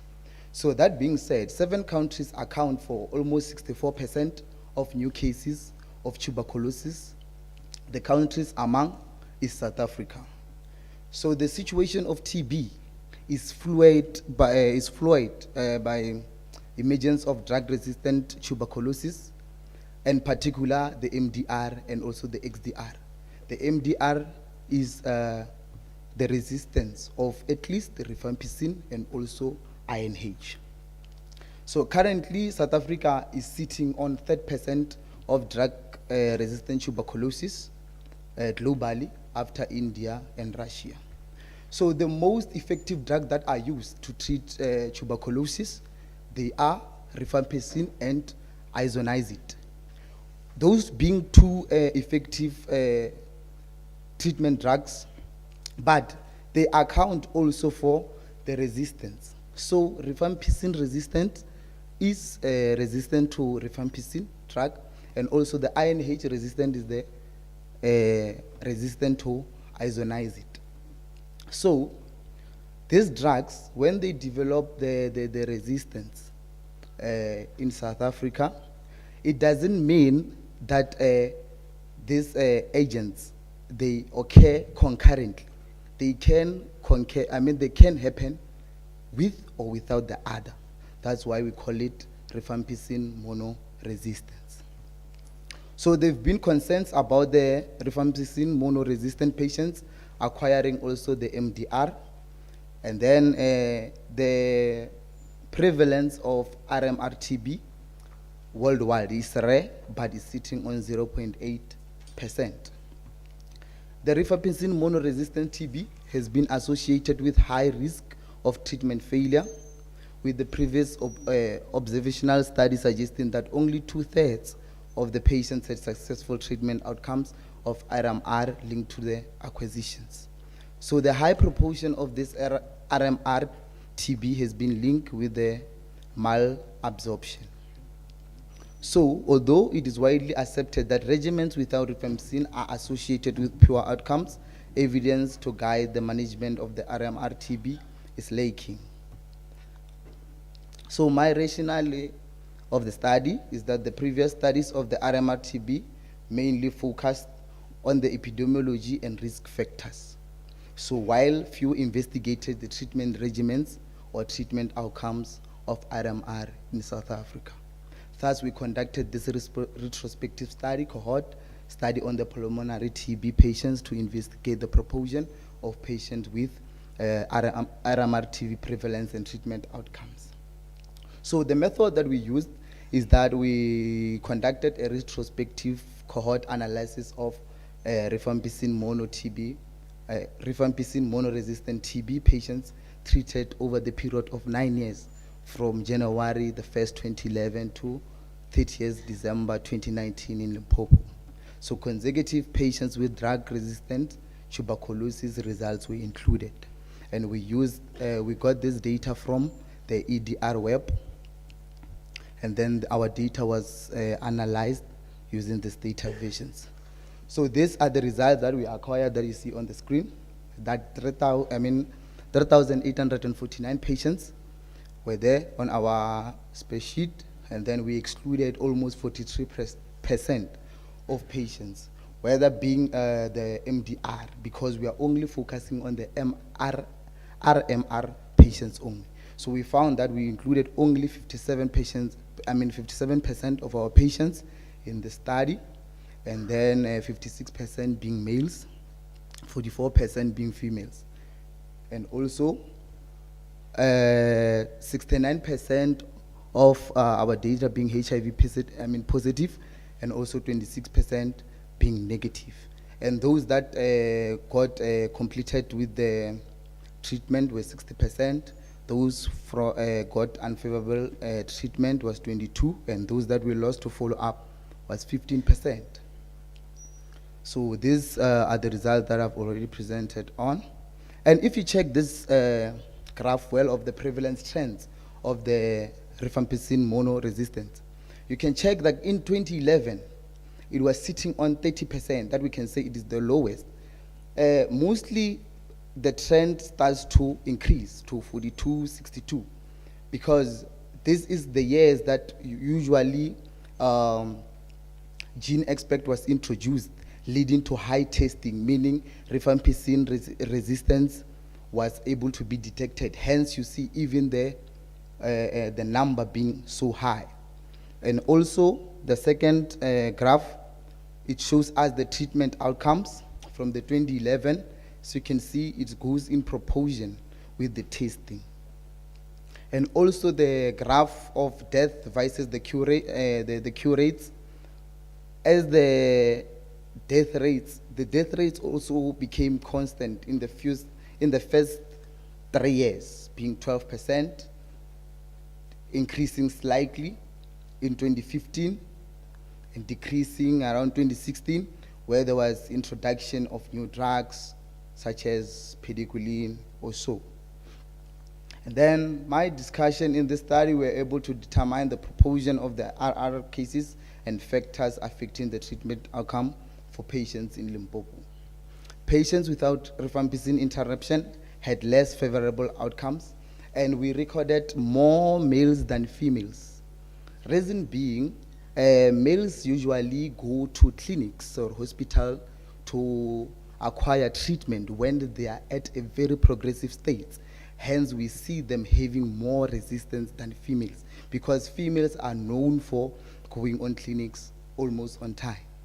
And the HIV status showed that it is a strong predicator of the RMR, because usually those with those patients that are HIV positive, they are being susceptible, or they have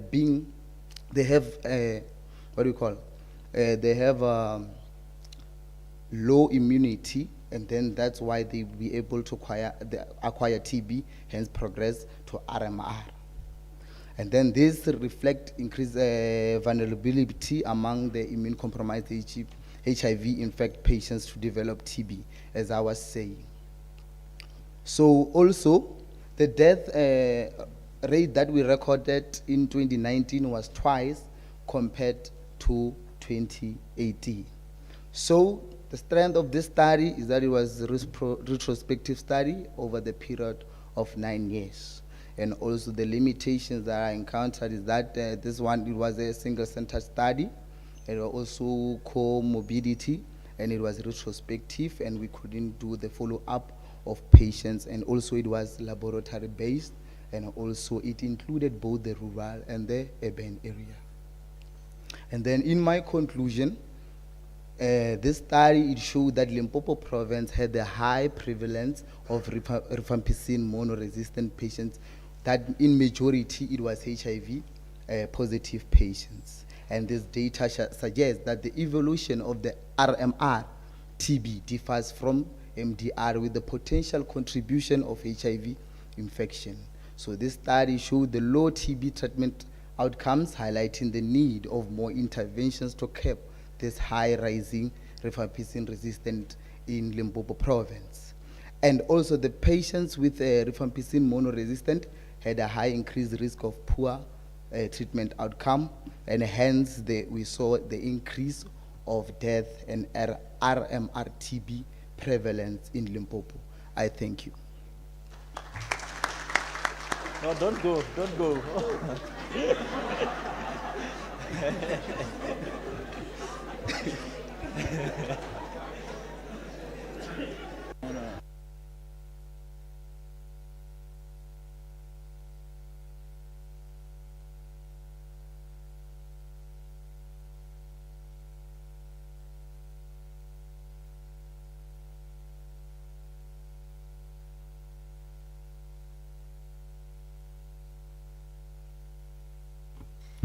Thank you for the wonderful presentation.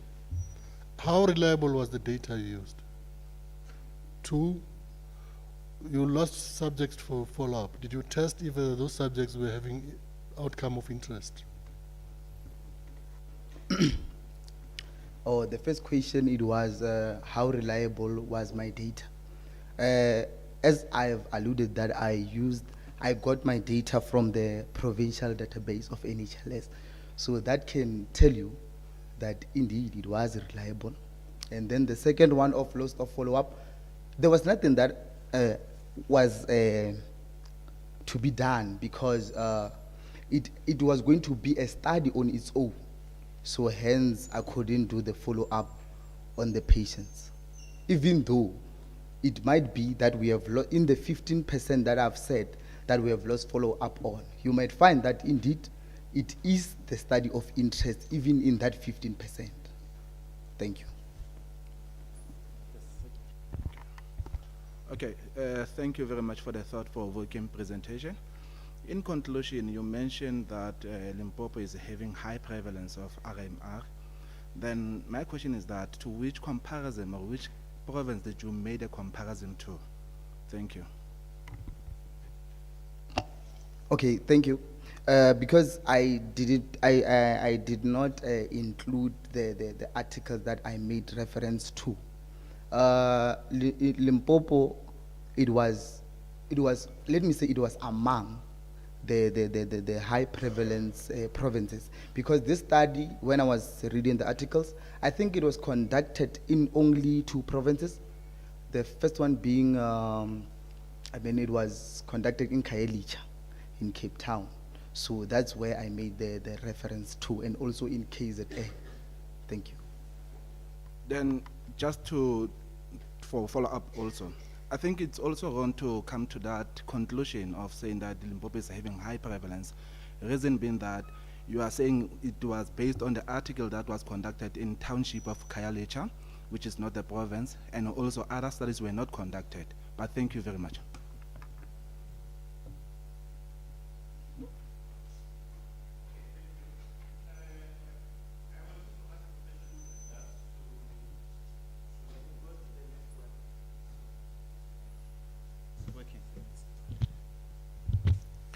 Thank you. So I wanted to ask a question with regards to the other factors that contribute to the bad outcomes, because I'm seeing that from the data that you presented, we are detecting the TB, but we are having poor outcomes. So, and I like the fact that you actually looked at the issue of HIV, TB co-infection. So, for example, I expected you maybe to speak about smoking history, because I see you said more men than women. And I wanted to understand what are the other factors that we might not be taking into consideration that might be causing this high death rate. Thank you. Remember, when I started presenting, I spoke about TB being related to poor nutrition, or they call it a poor disease. I mean, they call it poor disease, like poor related disease. It's like it is having this stigma that TB affects people from poor or disadvantageous backgrounds. That's why when I studied where it goes to the unfavorable treatment outcomes. Because remember, the dosages or the drugs that are used to treat TB, you can't take medication of TB without eating. It becomes something else. So hence people default from the treatment and not continue drinking the treatment, because it will make you dizzy and it has bad side effects when taking the treatment while you don't have a healthy, or let me say, healthy diet, as I've said. So that can contribute also to nutrition. Thank you.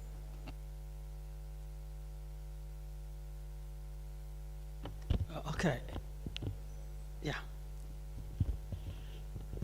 Okay, thank you. You have alluded to females getting to treatment areas rather quicker than men, which makes me to think you believe that early detection does have a positive impact on the treatment outcomes. My question is, in your opinion, do you think we have sufficient early detection tools or kits in rural provinces like Limpopo and Mpumalanga? Okay, that's the opinion that will be the opinion that I'll be giving. So in my opinion, I won't say, especially in rural areas, we are not having a sufficient early detection method. Because if I can say, the only TB or the biggest TB lab here in Limpopo, it is only in Polokwane. So that being the earliest detection method that they're using is GeneXpect. So being used the GeneXpect, that means even all those small labs or also they're making referrals to Polokwane. That means also the transportation time that it takes to arrive there is something else. So that being said, there is no earliest detection method in rural areas. Thank you.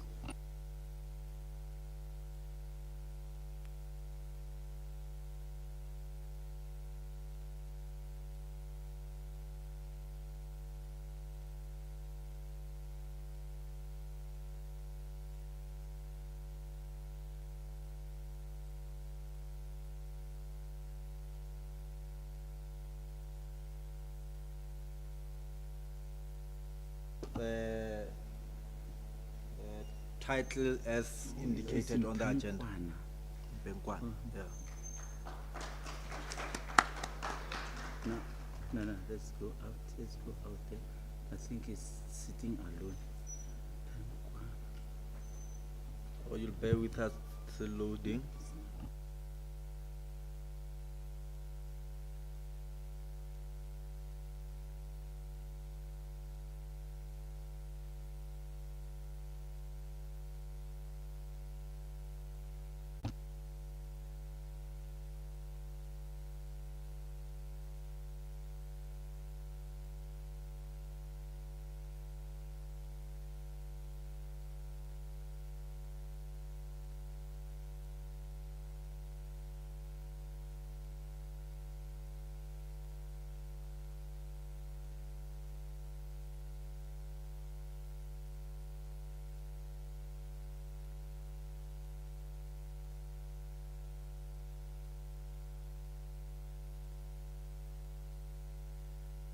You'll just pardon us for these technical issues and delays, but now we are ready. Thank you. Welcome on stage. Let's welcome you. Good afternoon, colleagues. I'm Peter Mpekwana. So today I'll be just taking you through one of our piece of work whereby we're just looking at a retrospective analysis of the outcome of hospitalized COVID-19 patient. So in this, we're just focusing on the coexistence of metabolic syndrome and even HIV. So this is the outline of the talk. So a brief introduction. So basically, globally, there is an issue on the coexistence of metabolic syndrome and even HIV, and it's a important public health problem. So with this issue of a pandemic, so it's putting a high risk on our COVID-19 patients who were hospitalized. Then again in South Africa, some research or literature have showed some link or association between COVID-19 mortality with conditions of metabolic syndrome as one of the key factors, in addition to the respiratory failure. As we know that during the COVID, it was reported that respiratory failure is associated with COVID-19 mortality, but literatures are showing that again, metabolic syndrome is one of the additional key factors in relation to COVID-19 mortality. Then again, we can see that there's a high likelihood in terms of increasing the mortality amongst the COVID-19 if you are having metabolic syndrome as compared to those ones who are not having metabolic syndrome. So most of the studies, they've checked the mortality, but they've assessed that individually, whereby they checked the obesity, the diabetic, the previous stroke. So they found that those are some of the factors that contributed to COVID-19 mortality. So they assessed those individually, so which calls to check the coexistence of metabolic syndrome and even the HIV positive. So again, some studies showed that there's a high risk in terms of the patients who are living with HIV. They have a high risk of dying from COVID-19 as compared to those who are not living with HIV. So again, in South Africa, the studies have reported or they've showed that indeed we are having an issue in terms of dealing with metabolic syndrome. As we can see that the prevalence is sitting around 5% to 62%. Then again, when we check the people who are living with HIV, we are sitting at around 13.7, which is an issue. So which calls for us to really understand the coexistence of this metabolic and even HIV. As we know that South Africa is it's amongst of the countries that were having high prevalence of HIV. Then again, we're having metabolic syndrome issues. So it calls us to investigate the coexistence of these two conditions to see how are they linked with the COVID-19 mortality. So within the metabolic syndrome, it's defined as elevated blood pressure, elevated blood glucose, and excess waist circumference. So those ones who are highlighted in red is those the conditions that we, in our study, we used to define the metabolic syndrome. So the aim of our study, taking into consideration what is out there, so the aim of our study, it was just to find or identify factors and determine their relationship with the hospitalization outcomes for COVID-19 patients using secondary data from the Department of Health in the Limpopo province. So in terms of study design, data collection, so the study design, this was just a retrospective cross-sectional study whereby we pulled data from March 2020 up until September 2022 within our province, which is Limpopo.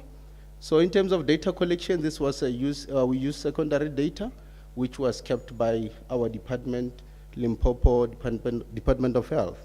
So in terms of statistical analysis, we used what we call multinomial logistic regression to assess or to identify the relationship and even those predictors. So in terms of our results, so what we have done, basically as our first attempt in terms of the descriptive, we have run the spatial distribution of the mortality among the hospitalized COVID-19 patient. It's not showing, I'm not. So this was just a spatial distribution of the mortality. So the overall, when we're looking at our 5 districts, we see that Greater Sekhukhune had high mortality rate, followed by Vembe and Capricorn. Then in terms of hypertension, we had high mortality among COVID-19 patients in Capricorn. Then in terms of diabetic, we had high mortality in Sekhukhune. Then in terms of HIV, we had high prevalence in Capricorn. Then in terms of looking at the diseases, we can see that amongst those COVID-19 patients who died, majority of them, they were having hypertension, which was sitting at 38%, followed by diabetic and HIV positive, and obesity and metabolic syndrome was sitting around 4%.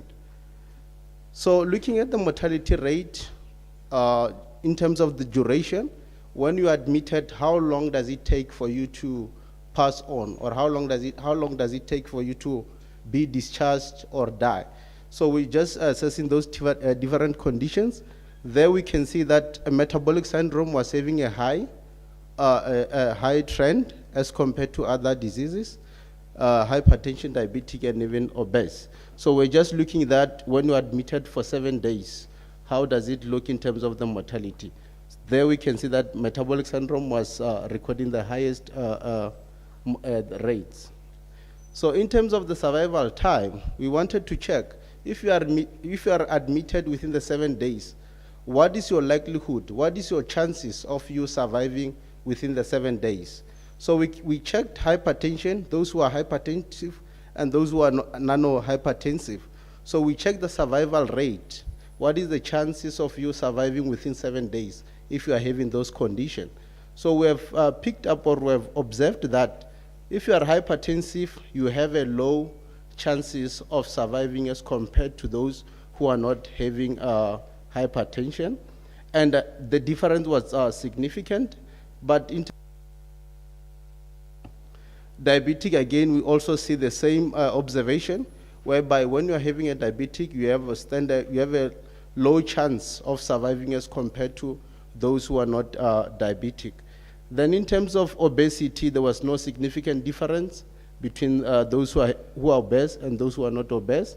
And again, even for the metabolic syndrome, there was no significant difference in terms of the survival.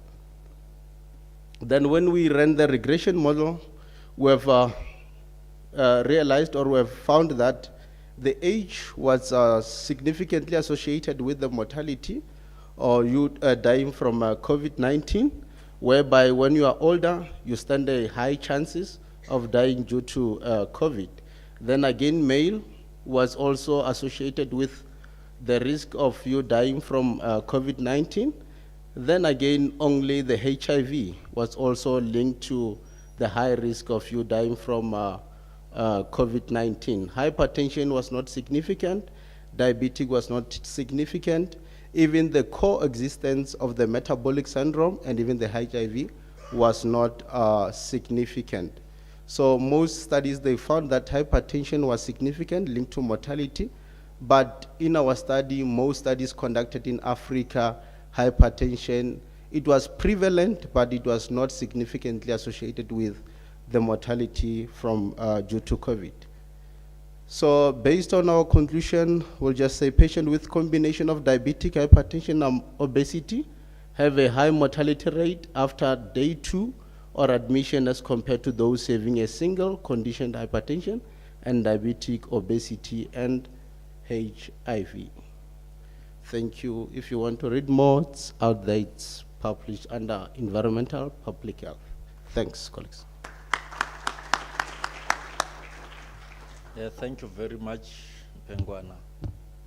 We now have sufficient time for questions.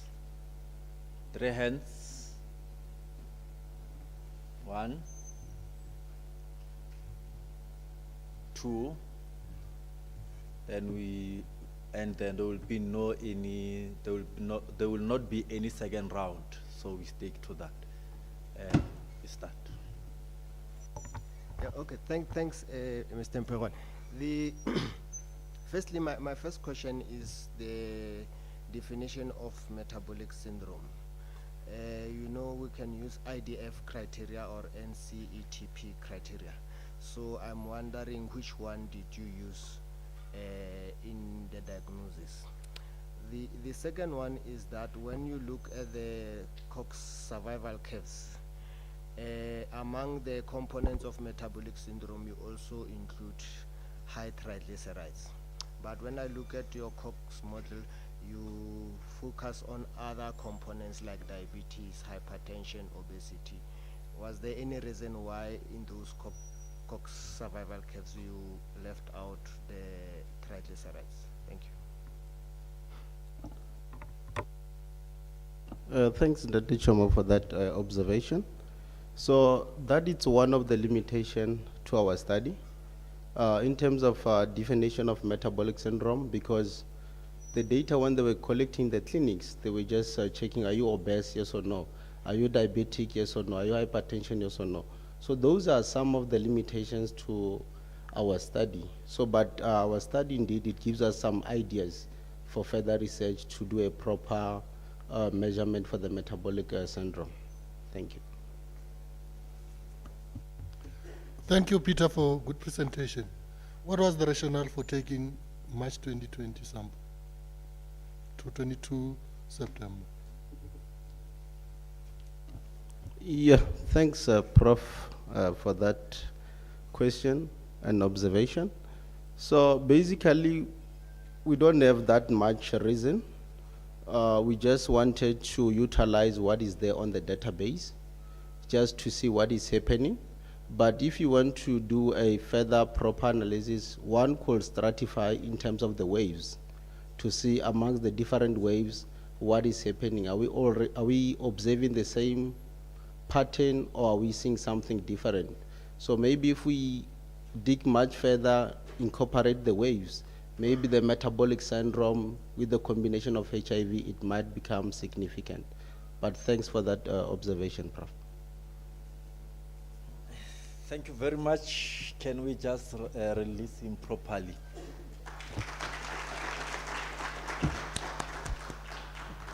Yes, earlier on I've indicated that there was another person who was missed in the last session, but unfortunately we cannot locate the presentation.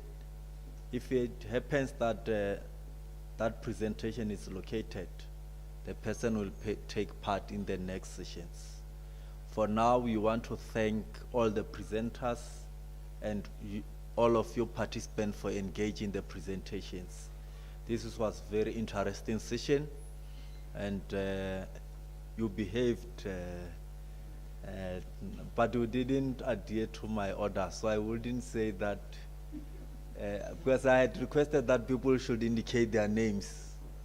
So as and when they ask questions, so I could not, you didn't behave fully. But nevertheless, this was good session. As per the program, we're supposed to go for lunch. So can the organizers just come forward and give us direction?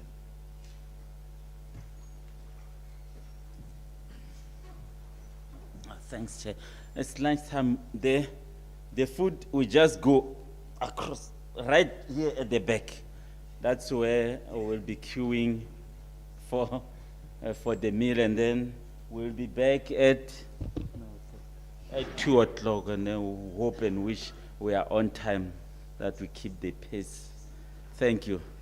And those who haven't submitted their slides, please, I'm begging, please, just get an email somewhere and send. Thank you.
0.5%, and in South Africa is at 10.8%, which is the highest amongst the African region. And the probability of dying from non-communicable disease is at 27% in South Africa. Type 2 diabetes mellitus is the common type of diabetes which account for about 90 to 95% of diabetes cases. And globally, knowledge related to diabetes management was found to be insufficient, and whereby knowledge is a critical point in the management of diabetes. So in Limpopo, 42% believe that diet manages diabetes, which is a very low number. Attitude influences nutrition efforts and also dietary choices, and which leads to low in mortality and morbidity. So in the Free State, a study that was conducted by RU, 51% of participants felt that a diabetic diet spoiled their social life. So nutrition practices is one of the essential elements for the control of non-communicable diseases. And a study conducted by Malema showed that participants could not practice as they could not afford to buy food. So the problem statement is that I have observed that there's an increase in number of hospitalized type 2 diabetes mellitus in Mupani district, where it's my area of work, where most of the participants or most of type 2 diabetes mellitus patients have hyperglycemia and also experiences macro and micro complications, which leads to amputations and blindness as well. So there's a limited study in Limpopo on nutrition, knowledge, attitude, and practices. The aim of the study to determine nutrition, KAP, amongst adult patients diagnosed with type 2 in Mopani district. Objectives to determine nutrition KAP, to investigate the relationship between nutrition KAP and socio-demographic data amongst adults diagnosed with type 2 diabetes. A quantitative descriptive cross-sectional design was employed, and the site was primary healthcare centers in Greater Zanin local municipality. Inclusion was adult patients above 18 years diagnosed with type 2, and exclusion criteria was mentally challenged, patients with hearing and speech difficulty, patients less than 4 weeks diagnosed with type 2 diabetes. And approval was sought at Tefluop Research Ethics Committee and also Limpopo Department of Health. So in Greater Zanin, there's 33 primary healthcare centers, and 10 were purposefully sampled according to the ones which were having a high number of type 2 diabetes mellitus, and 266 participants were conveniently sampled. The data was collected by the use of a structured questionnaire, with having section A on socio-demography, B, C, D on KAP. SPSS version 27 was used to analyze the data and descriptive statistics for percentages and frequency, chi-square test to determine the associations, and binary logistic regression to determine the categorical variables of socio-demographic data.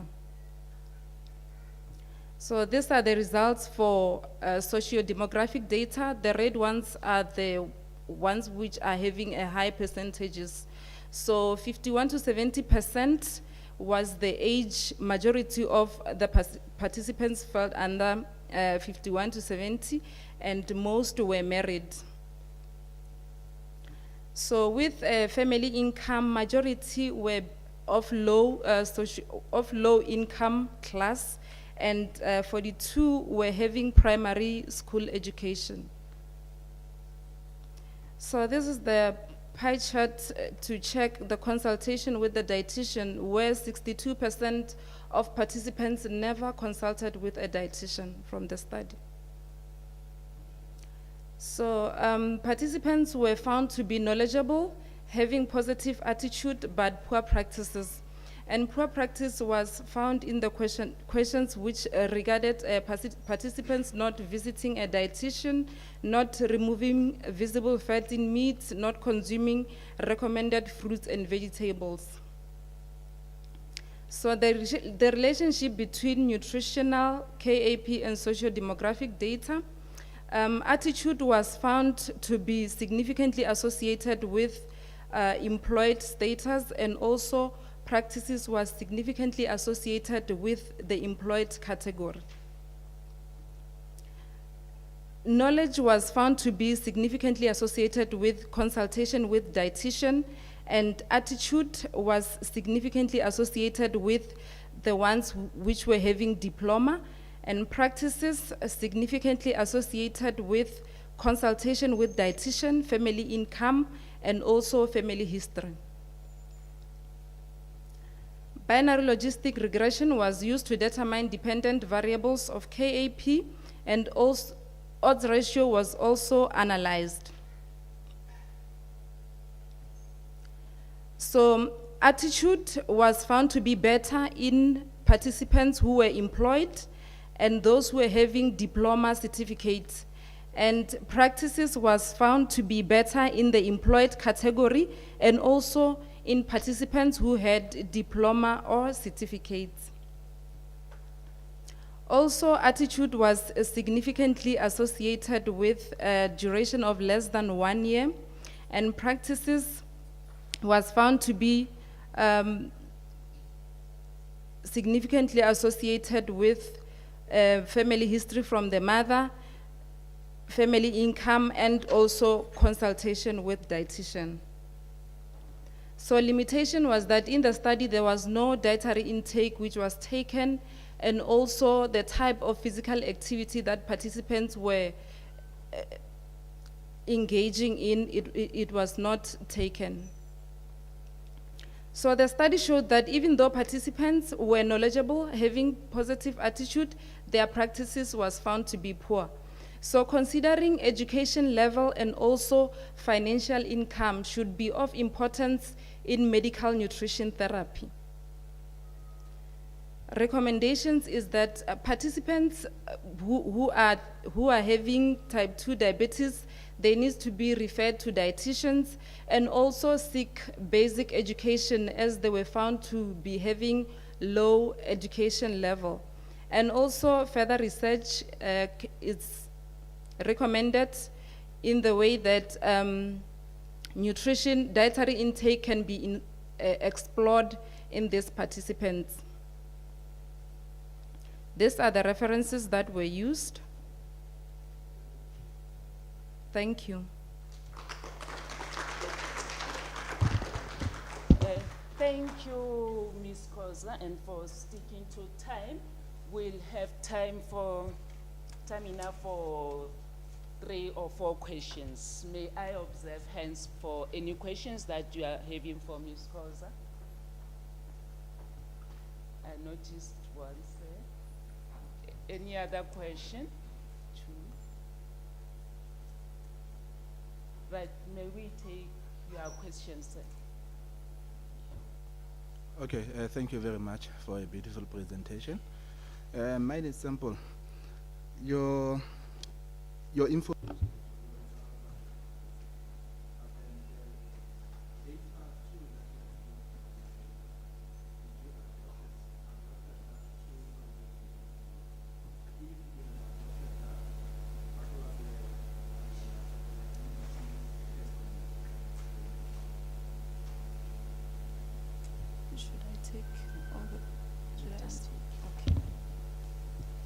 Thank you for the question. The questionnaire that it was self-developed, looking at the literature that was conducted on nutrition KAP from other countries and also other provinces. And a pilot study was conducted before the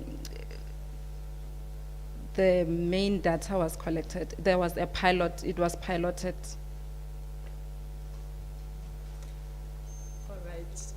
Can we take the other question?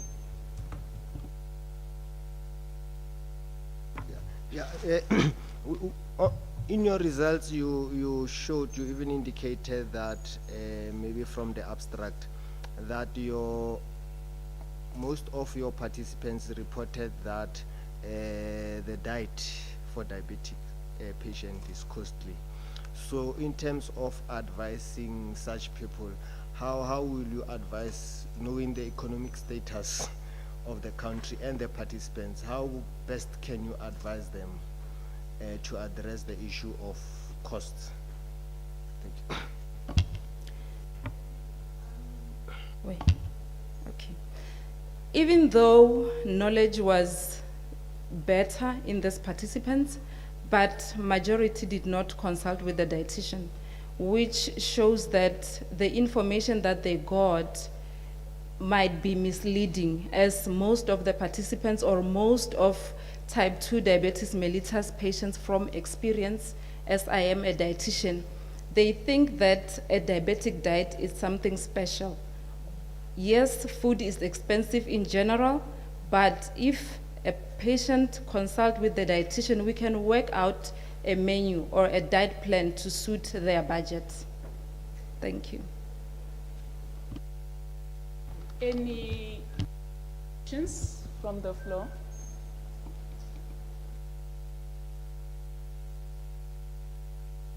We still have a few minutes. Just out of interest, Ms. Khoza, you cited a study from the Free State, I think. And one of the responses that was obtained there was that diabetes life spoils their social life. Where did that come from, maybe? Just out of interest. Okay, the attitude on diabetic diet spoiling their social life is mostly when they are gathering where food is prepared and it's maybe not prepared in a way that is suitable for a patient having diabetes, or maybe there's a party and it's only sugar sweetened drinks, or the food that is prepared is mostly oily and the portion control is also not suitable for the patient. So they feel like they cannot go for gatherings with other people because their diet is not catered for. All right. Thank you very much, Ms. Khoza. In the absence of any more questions, let's applaud Ms. Khoza as she descends. Right, as she is going down, I'll call upon Mr. or Ms. Ntimana, CB. Ntimana. I'm looking. Is that which one is it?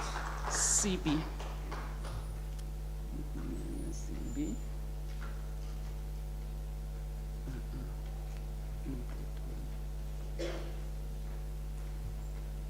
Right, that should be the one.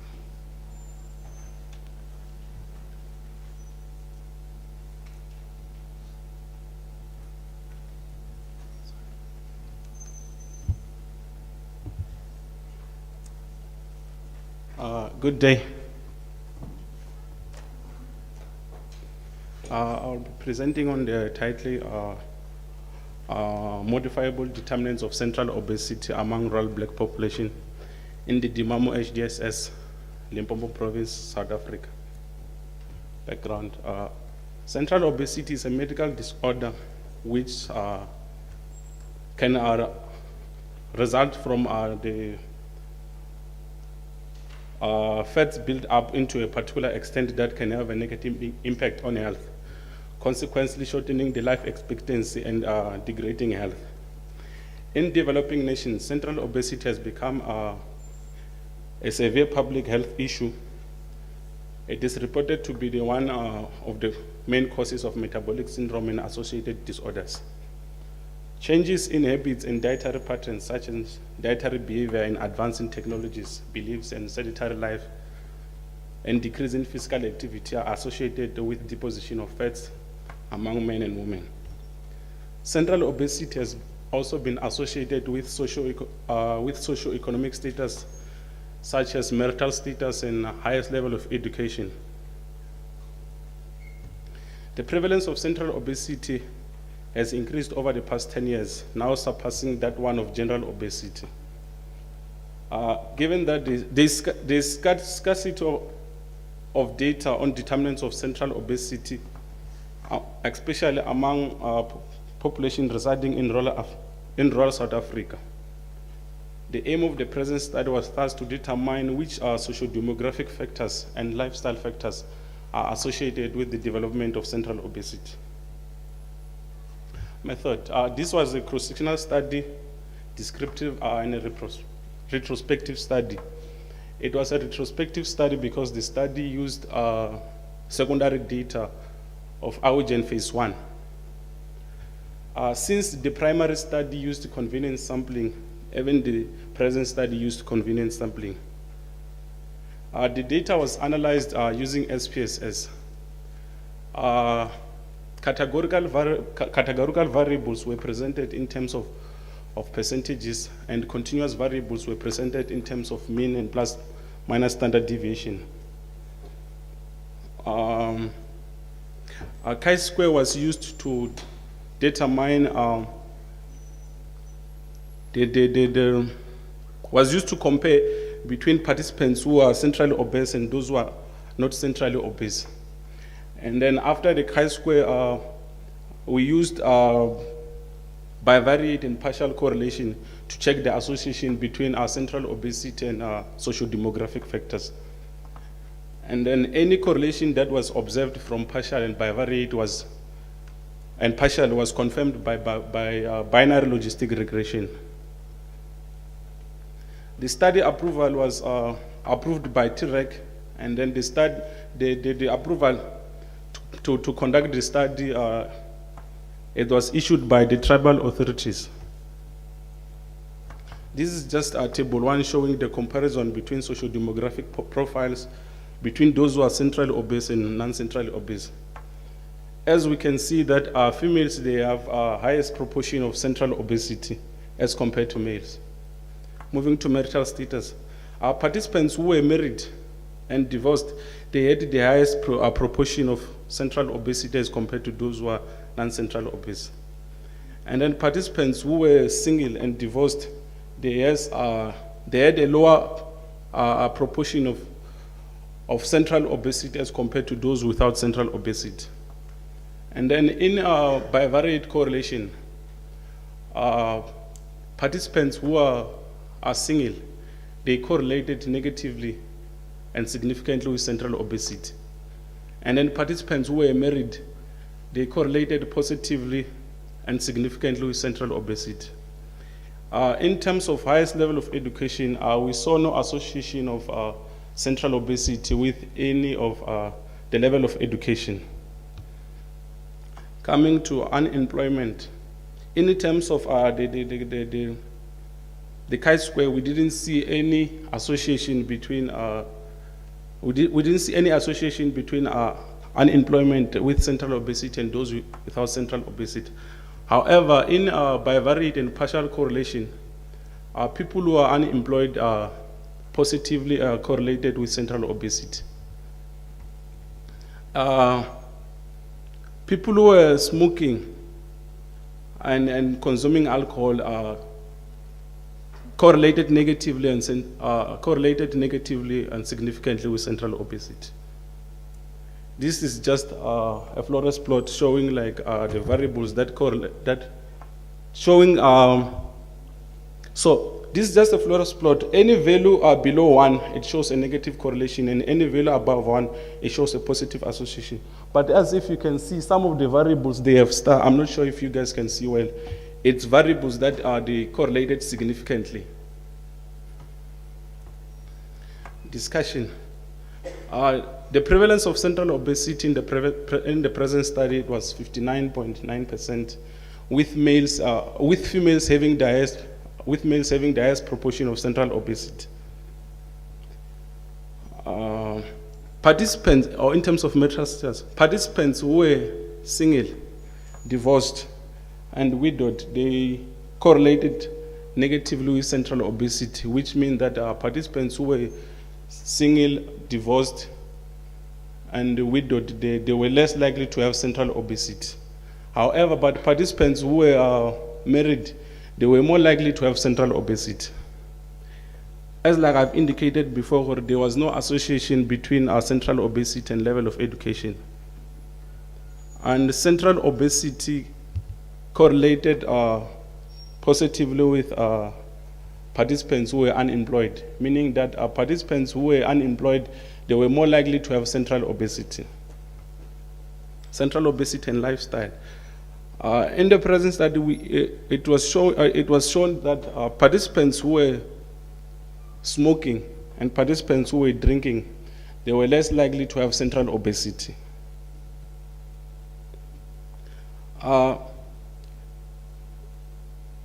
Central obesity was determined by gender, being unemployed, and being married. Limitations. The findings of this study cannot be generalized to any other study setting due to the type of sampling that we used and the low sample size. Secondly, due to the cross-sectional nature of the study, rather than longitudinal, causal relationship between central obesity and socio-demographic profiles was not determined. And then thirdly, since questions on alcohol and smoking, it was self-reported, we couldn't identify the quantity of alcohol or the number of cigarettes the participants they have smoked. Hence, we couldn't say for sure whether people who were smoking, they were more likely to have central obesity or not. We recommend that similar studies should be conducted where simple random sampling of participants will be used, and then measurements such as the quantity of alcohol and the number of cigarettes people take in a day or in a week, where they will be measured. Thank you. The study was published, or the article was published under Frontiers Public Health and Nutrition. Thank you. All right. Thank you, Mr. Ntimana. Now I'll open the floor for questions. Here's another question. 2, 3. 3 hands raised. Okay. Thank you. And statistical significance is not necessarily clinical significance. Are there some other underlying factors where we can link the central obesity to the marital status? Are there some underlying factors or causes where we can link the two? I think so. In terms of genetics, like there are people who, like, if you were born in a family whereby maybe both parents or they had central obesity, it's possible that one can have central obesity. Another thing, the environment. If you are living in a rural area and then compared to someone who's living in urban areas, the conditions are not the same. Like the availability of food, it differs. Okay, sorry for follow-up. I wanted actually you to refer to your own study here. Yeah, just that it was just a presentation, but it is well detailed in the article. I'm not sure whether if I have answered the question or I just ran away from it. Running away from it. Prof? Thank you. It's just an observation, and I want you to think about this one. Why you said that unemployed people were more likely to be obese. to have central obesity. Could you maybe explain to us why would that be?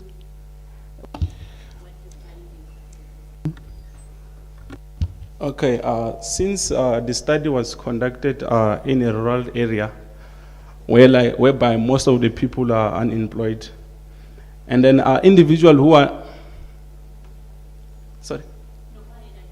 Okay, individuals who are unemployed, they might not be able to have money to buy nutritious food, and then majority of them are older, which will be, if they can't buy nutritious food, they will be subjected to eat food rich in carbohydrates such as pap, which can ultimately lead to fat deposition and then central obesity. Right, ma'am, your question, please. Thank you, Mr. Ntimana. Thank you, Mr. Ntimana. I have two questions for you. Excuse my naivety. Can you maybe explain to those of us who are naive what the AWI Gen Face study is, so that we are on the same par with you? And my last question to you is the cutoff points for the measurements of central obesity. Did you use the region-specific cutoff points, or which cutoff points did you use for measuring central obesity? Thank you. I will start with the one with the cutoffs. So individuals who had waist circumference of 90, if in males with waist circumference of greater or equals to 94, they were considered obese. And then in terms of females, individuals with a waist circumference of greater or equals to 80, they were considered centrally obese. And then in terms of AWIGEN, it's I'm not sure what AWIGEN stands for. Like, I forgot the abbreviation, but it's a research that we conduct down there at Dimamo that it was dealing with cardiovascular diseases with lifestyle and socio-demographic. I'm not sure if I've answered the question correctly. No, it's fine. So you used the region-specific cutoff points. It's okay. Thanks. Thank you. Right, any more questions? Right, in the, Prof. Thank you. I would like to congratulate you for the good work and the publication. Thanks. Issues of decorum. You were aware that you're coming to present today, isn't it? I was. We have taken ourselves very serious. You should do the same. We cannot just continue like this. We have to take ourselves serious so that even the other people can do the same. You can't just come like this, wearing things from like coming to the Shebeen. It is appalling. I'm sorry about that. You cannot do that. Thank you. I will take that under advisement.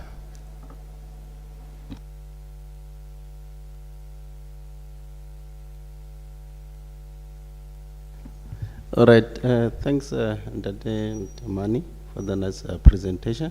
So I just have one question. You spoke of convenient sampling. So I was asking myself, how did you do the convenience if this is a secondary data?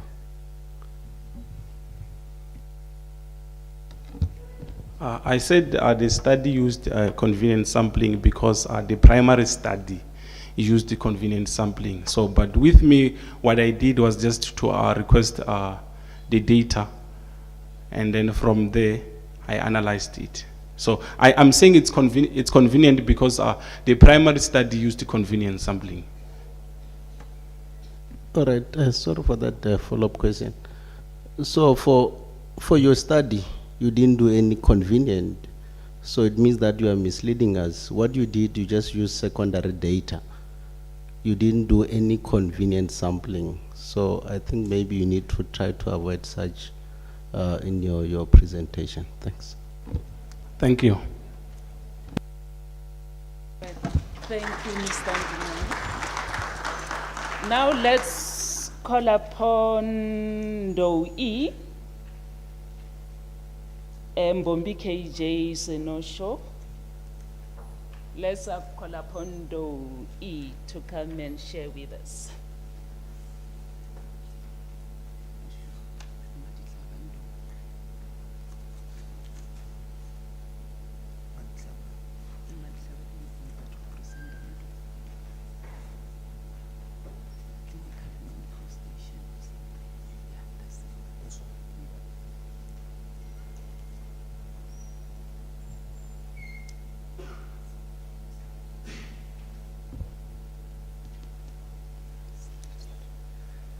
Hey, afternoon, everyone.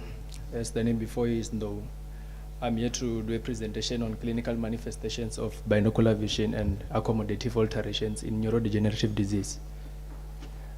Neurodegenerative disorders refers to a group of diseases characterized by progressive structural and functional degeneration of the central nervous system. We have four common types of neurodegenerative disorders. I will mention them starting from the most common, which is Alzheimer's disease, followed by Parkinson's disease, dementia, and Huntington's disease. Since the eye is an extension of the central nervous system, it provides a unique window to investigate the brain. The eye is linked to the brain via the optic nerve, that is the second cranial nerve out of the 12 cranial nerves. Multiple ophthalmic clinical alterations can occur in neurodegenerative disorders, including visual dysfunctions. Since there is a demyelination process of neural substrate of ocular muscles, affected binocular vision parameters can be another visual consequence in neurodegenerative disorders. Hence, this study was initiated to explore binocular vision in patients with neurodegenerative disorders and compare the results to age-matched healthy control. That is patients of the same age, but the ones which don't have neurodegenerative disorders.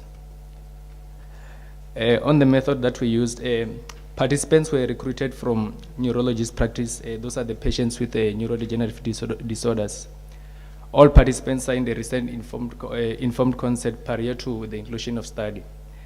The neurodegenerative participants were included regardless of the duration of disease and the type of disease. We just randomly selected them regardless of how long they've been having the disease and the type of disease that they're having on the four I mentioned above. Then the control group comprised of healthy individuals which were recruited from an optometric clinic without any active ocular pathology and without strabismus. Strabismus is an eye alignment, either one of the eyes tend either inward or outward, and also amblyopia. The binocular examination tests which we evaluated were the following. We have a near point of convergence, that is the nearest point of convergence in which binocular vision ceases to exist. Then we have the horizontal heterophoria, which was performed at distance and at near. Then we have fusional vagancies, also performed at distances and near. Then we have stereopsis to measure the depth of perception of a patient, and also amplitude of accommodation. That is the maximum amount of accommodation that the eyes are capable of producing, and accommodative flippers. A statistical package of social sciences was used to analyze our data. And on results, after recruiting all the patients, we recruited 16 neurodegenerative disorder participants and 10 age-matched healthy participants. Then on the descriptive statistics, we started with the NPC, that is the nearest point of convergence. In patients with neurodegenerative disorders, we have 11.2 plus minus 6.3. Then when we check the variation between those two numbers, if we subtract the 11.2 from the 6.2, we have about 4.9. Then when we add the 11.2 to the 6.3, we have about 6.3. Then when we check the difference of the variation between the two numbers, it's about 12.4, which is like a greater variation. But when we compare it to patients with a controlled general health, we have 3.6 plus minus 3.7. Then we will have a variation of about 0.1, which is not slightly greater as compared to the one in neurodegenerative patients.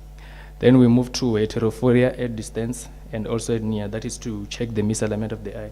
Normally, at distance, we expect about 0 to 2 exophoria and also 0 to 2 exophoria. Then in neurodegenerative disorder patients, we have orthophoria. Orthophoria is 0, so it's what we expect. Fortunately, in neurodegenerative patients and with the controlled patients, it was fine. The orthophoria at distance and also at near. And also in controlled patients. Then when we come to near, in neurodegenerative patients, we have 4 esophoria. That is not what we expect. At near, we expect about 0 to 6 exophoria. So it was out of the normal of what we expect. But when we check with the patients of controlled general health, we have 4 exophoria, which falls within the normal of 0 to 6. Then we move to the negative fusional vacancies or Bayesian reserves. We'll start with neurodegenerative disorders patients at distance. We have about 6.54, and on break, then we have a recovery of 2.69.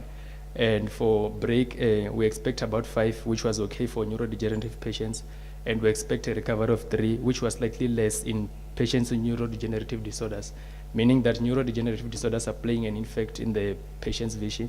Then when we go to patients with controlled general health, we have a break of 7.43, and we expect 5, so it is slightly greater than what we expect. Then we have a recovery of 4.17, which is also greater than what we expect, since we expect about 3. Then at near, we have a break of 9.21 for neurodegenerative patients, and we expect about 15. So it is very less than what we expect. Then we expect a recovery of 8, and here we have a recovery of 6.03, so it is also reduced according to what we expect. Then in healthy patients, on break we have 13.46, which is also reduced since we expect 15, but it is better. It is close to 15 when we compare to patients with neurodegenerative disorders. Then on control, on recovery, we have 10.58, and we also expect 10, so it was fine. Then with positive fusional vacancies or basal reserves, at distance we expect a break of 15. There we have a break of 14.9 for neurodegenerative disorder patients. So it is slightly reduced than what we expect, because that is the minimum that we expect. Then in control patients, we have a break of 18.74, and we expect 15, so it is even greater than what we expect. Moving to stereopsis, we'll start with the neurodegenerative disorder patients. We have 90 minutes of arc, and we expect a patient to be having 40 minutes of arc.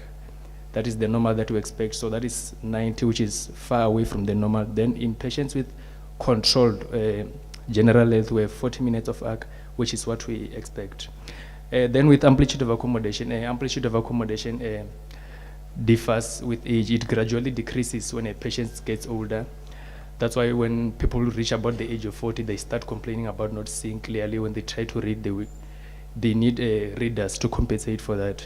So with amplitude of accommodation on patients with neurodegenerative disorders, we have 4.0, and we consider that to be weak.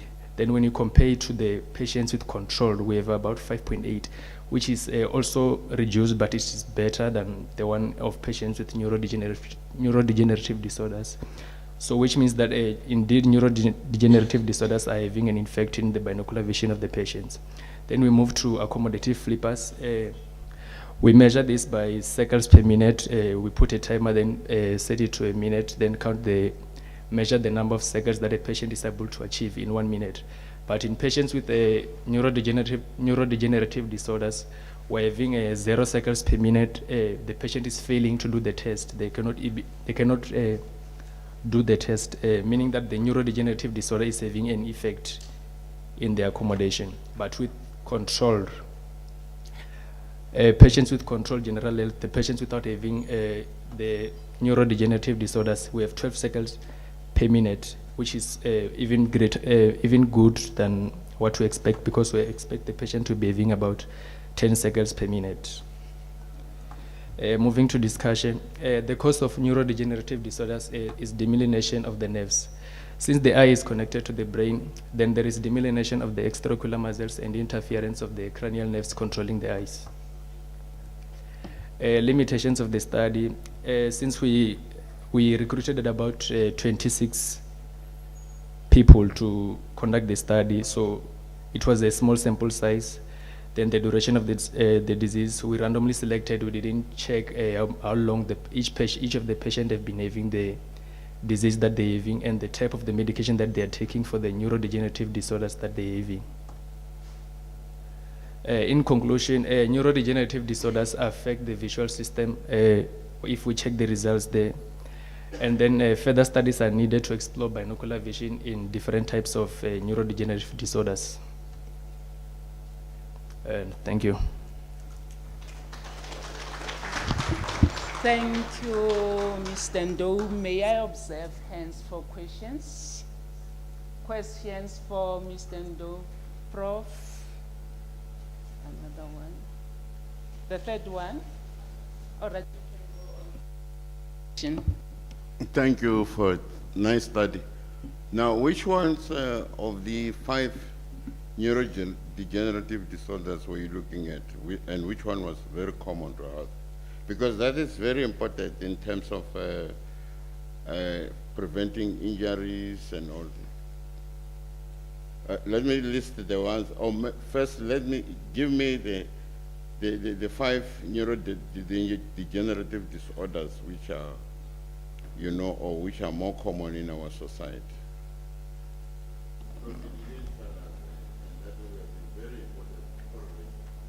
I mentioned at the beginning of the presentations that I arranged from the most common, which is the Alzheimer's disease, followed by Parkinson's disease, then dementia, then lastly Huntington's disease. Alzheimer's disease and Parkinson's disease.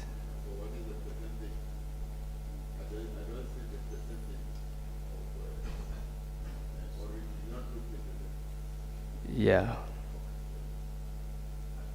It would have been good if you had categorized them. Thanks. All right, thank you. Okay. Yeah. Yeah, I saw that you only had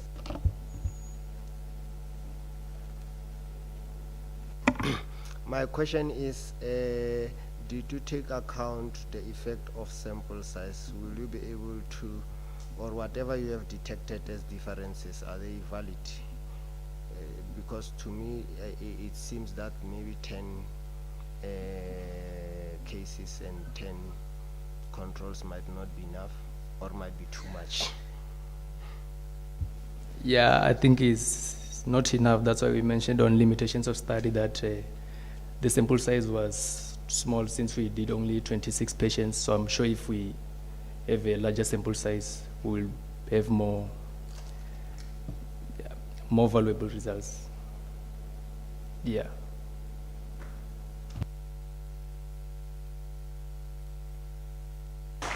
Thank you, Mr. Ndou. Right, let's call upon now Pierre YB.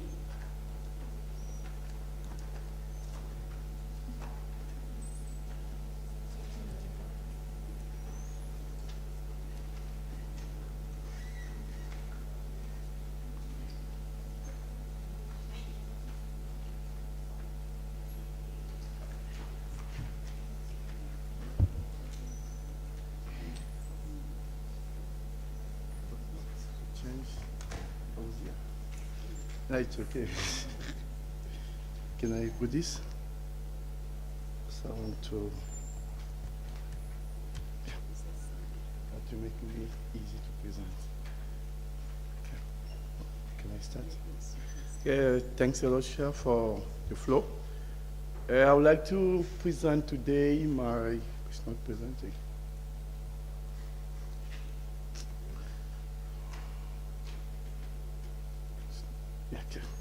I would like to present today the use of artificial intelligence in prediction of any compound would be candidate drugs. For example, here we look to find a candidate compound for the management of diabetes.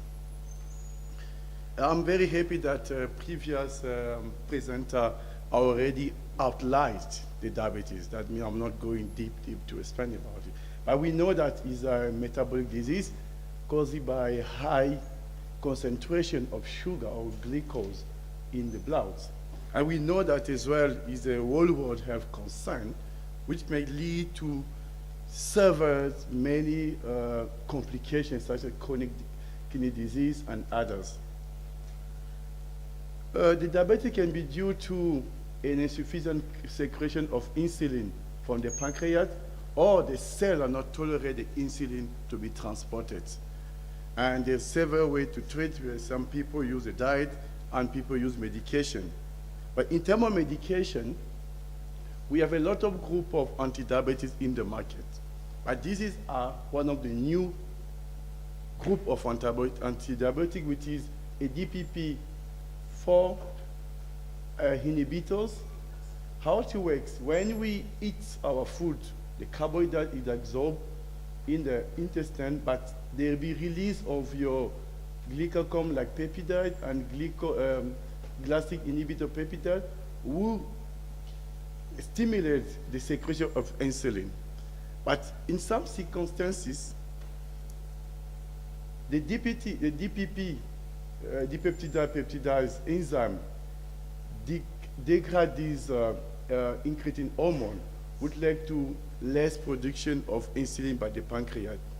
And the new drugs work here in this protein. They'll block this protein and allow more secretion of the incretin hormone, which allow an increased secretion of insulin. In a drug discovery process, there is a way to follow. And this way to find new drugs can take 10 to 12 years to find, because there is a lot of steps to follow in drug discovery. But with the coming of machine learning in artificial intelligence, we can get the drugs in a shorter time. For example, we see with COVID-19, we get a vaccine in a very shorter time, because we use the knowledge machine learning to predict and to cut off some of the steps of drug discovery. This is the purpose of our research. In our research, we want to see the efficacy of 5 popular machine learning, where we call your support vector machine, your material perception, your random forest, and then the X boosting and the decision tree. Those are one of the 5 top machine learning used in the world.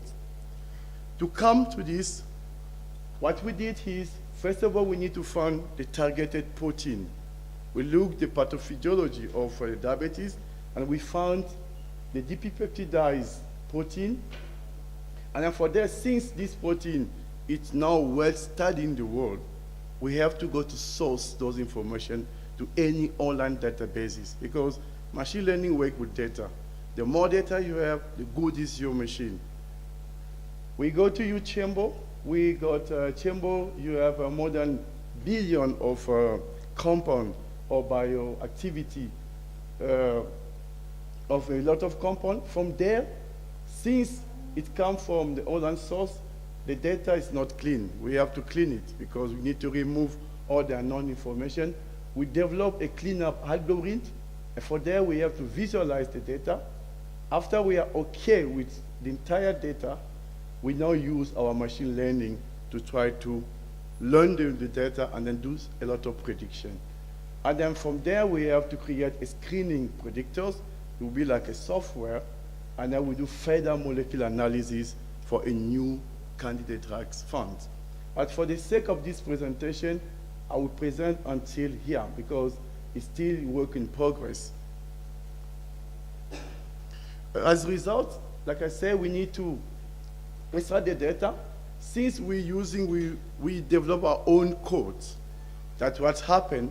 We link our code to the online sources, and then we come with 5,013 data. And for that, we do some cleanup until we come with a clean data with 332 observations. And then for them, we tend to develop another algorithm where we can classify those data. But the classification is based on the known information in the market. Because the market, we do have candidates. We do have drugs who work, who block the DPP-4 enzyme. We look their biology by the bioactivity value, and we found that For us to say our drugs is active, the activity must be less than 62 millimolar. We set this to be very strict. And then from there we come with, after develop this algorithm, we come with a classification of more than 1,500 active compounds, and other they're not inactive. The active, they're the ones that are inhibitors. And then for them, since machine learning work with numerical data, but as we have compounds, and remember in biochemistry or in a reaction between a target, a ligand, and a protein, it's a biochemistry reaction. And this reaction can be numbers. We develop an algorithm where we can number those molecules and then link them with their bioactivity. For that, we'll be able, from this code, like a DNA of the drug, to predict the activity. When we come to there, and then we split the data to two. We have the one we use for training the data, and the one we use to validate our machine learning, because we need to be 100% sure that we are able to predict accurately. And that those 5 machine learning was used using this clean and splitting data. This is the results. When we use a default machine learning, where an algorithm without do anything, we got a poor modeling because we have a low linearity. That means the correlation between the observed value and the predict value.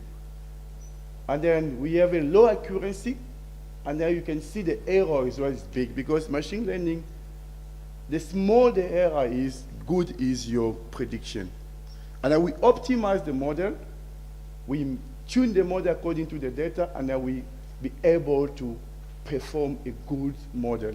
And this model, believe me, you can use it to predict or to screen any new candidate drugs for antibiotics, for anti-diabetes, and then as well, we can speed up the process of drug discovery.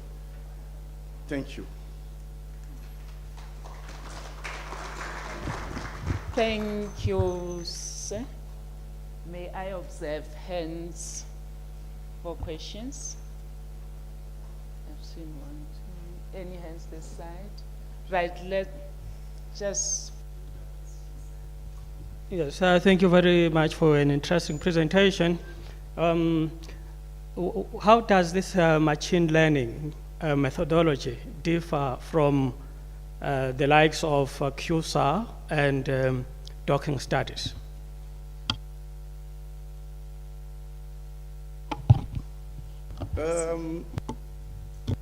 You do a docking, you deal with one compound, okay?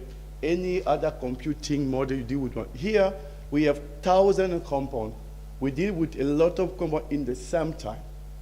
But the procedure almost the same. But in terms of time, machine learning gives you the availability to deal with a large data set, but few time. That's the only difference. I don't know if I answer your question. Thank you, Dr. Napier. I just want to find out the new compounds that you are assessing with your machine learning approach. Do they include the gliptins that we already have, or are these new compounds because they are already available DPP4 inhibitors? Is it a new thing that you are looking into, or you are checking the ones that are already available in the market? Will help us to create a model, because the one in the market, we know the activity. Based on this activity, we want to find those can perform better than them. Remember here, the objective of this research is to, from your medicinal plant, we must be able to screen a natural compound which have the same activity, high activity than the one in the market. Yeah. You have a question?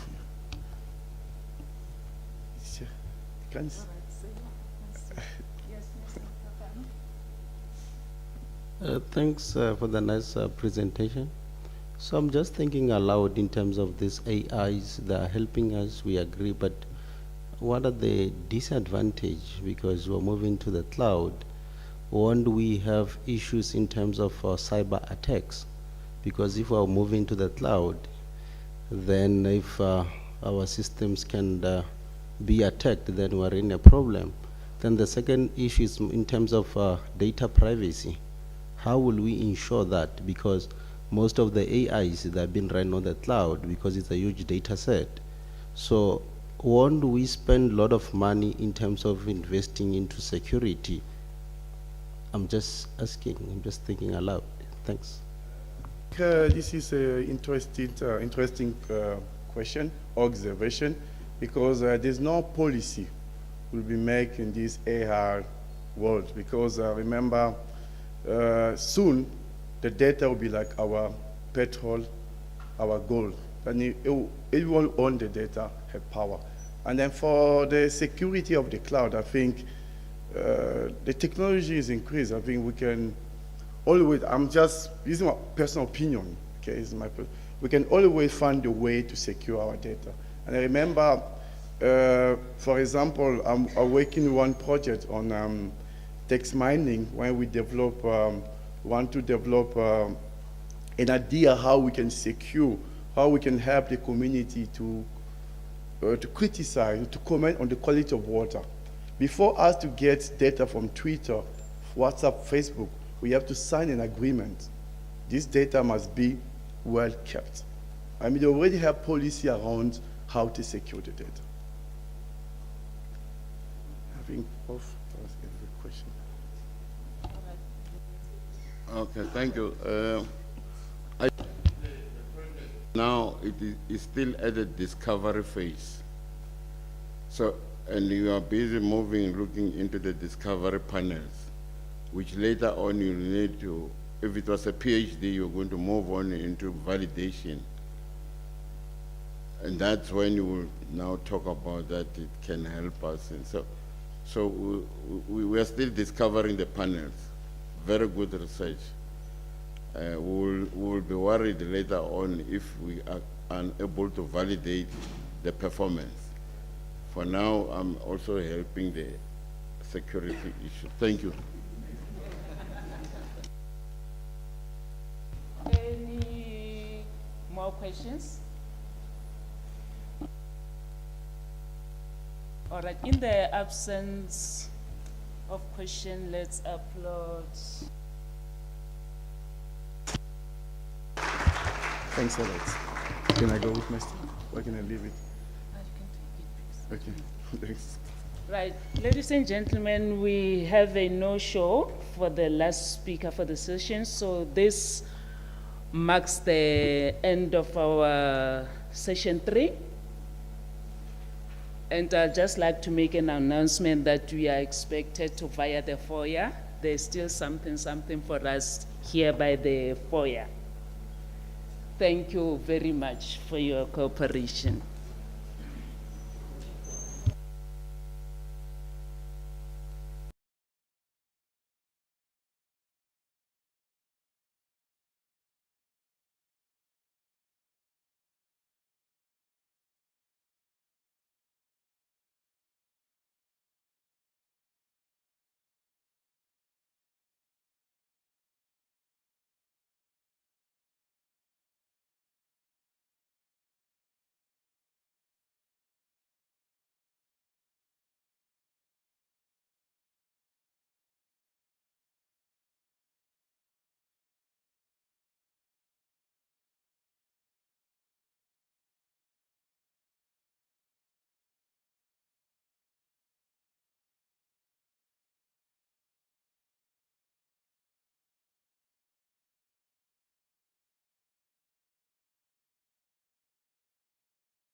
tell the same story about what's going on in our NHS in the UK at the moment, you know? And I think this is a global issue, actually, around the health workforce and human resources for health. That's not to belittle what's going on here. You know, obviously, you know, there will be specific issues here in South Africa, but it just strikes me that, you know, these are issues across. And I just wonder, you know, is there something about the health system that we've created that, you know, is contributing to, and I know it's very complex, I know there's many, many issues, but I do wonder sometimes whether the working environments that we've created in hospitals are incredibly difficult for staff. So I wonder what your thoughts are on that. When I studied that, I found it in the UK, one of the hospitals, forgot that hospital, particularly for the nursing staff as well, the turning rate is too high, more than 100% in 5 years' time. So it is a global issue that what you mentioned, that one. And particularly I don't know, it is political also, I think, because they're not thinking what actually we need in the field. In the field, particularly our side, I mentioned that at medical officer level we have vacancy more than 35%. Already is vacant, is not filling up. So now they want to work us to this doctor, and it is very difficult. And that's why the burnout, they also live, that is what is happening. So I think they have to think from the political level to assist us in this ground. Thank you. Yes. Thank you, Doctor, for the presentation. Don't you think that relocation to other areas could be one of the factors that can be a confounding, that can be assimilated actually to the other reasons? I believe that we're supposed maybe to include it as one of the reasons for leaving the employment. Location is one of the main reasons. Or transfer? Yes. That's a transfer. Yeah, that could be. That could be. But I didn't, internal transfer, I did not include them because they did not resign, they did not retire, so I did not include them in my study. Yeah, so yeah, they left the employment at the end, so maybe in future we'll see that what is happening, how many of them. Then my question is, the follow-up. Did the study think, or maybe in the future, to look at the association between the two groups in terms of all the variables that were presented and see if there's any association between the level of significance between the... I agree with you. They started 3 months ago, this one. So I'm working on that one.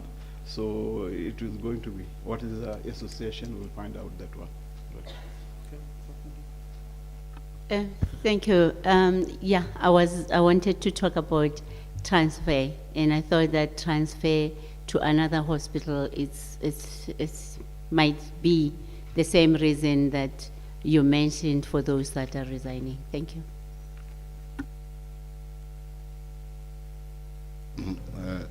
Thank you, Prof. Buyani. There are a few things in your studies now. One is the real cause of the attrition of the healthcare workers. It's not really that they are not getting the promotion. You have mentioned the reason there. They live there because of one, depression, anxiety, lack of support. Now, I will bring in the experience of when I came here in 2014.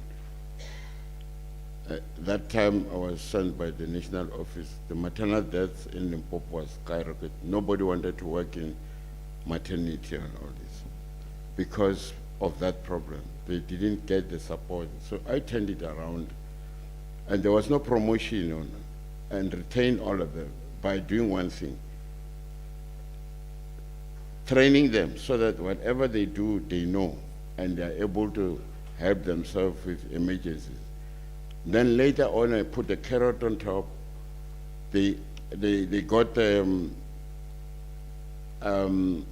they did a diploma with the colleges of medicine.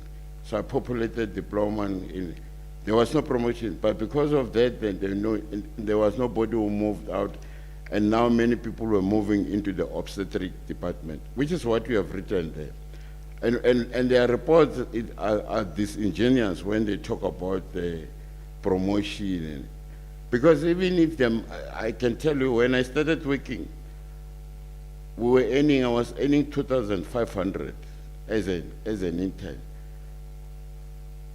This year, the new intern gets there, he earns more than 50,000 rand. So you can see that money has got nothing to do with all these things. But if you support them, you reduce their anxiety, they know what they are doing, they stay there, and many of them now, they went on. And it is the reason which you have put there. So that's what we need to do now. And there will never be a time when we have enough staffing. No way. That you have to juggle around with the staffing which we have. Even if you go to those who have money, they will tell you we need more, we need more. So whatever you have to make sure that you utilize it adequately and support. So what they need, it's support. Take away their stress, take away their anxiety. Because even if you increase the salaries of today as opposed to when we started working, it's a very good salary, but nobody is satisfied with it. So even if you can triple it, and you won't make it. Thank you. Thank you. Prof, I agree, and the stress is the most important one of the things. I'm busy with another study with the nursing profession, and I look at that one, most of them leaving because of the stress. Thank you. Thank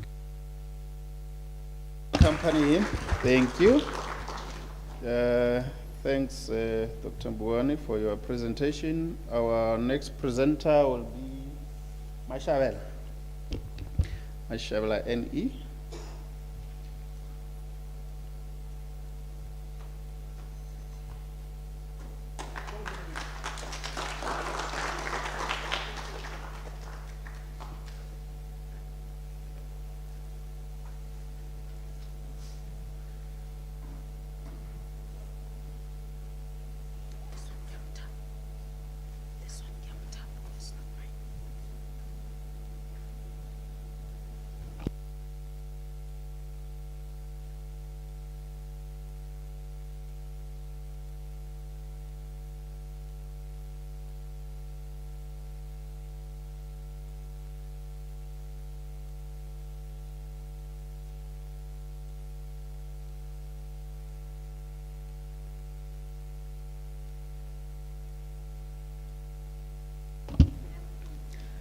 My presentation today is Limpopo University Health Sciences student, nutrition knowledge, food insecurity, and coping strategies. This is my presentation outline.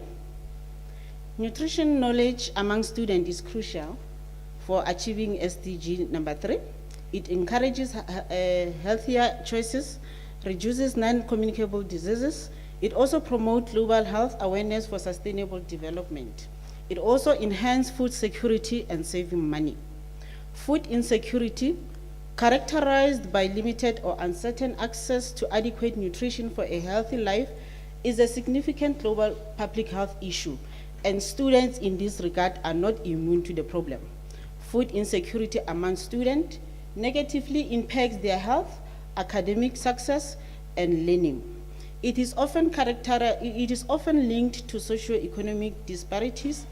Rising education and housing costs leads to students prioritizing tuition, rent, and utilities over food.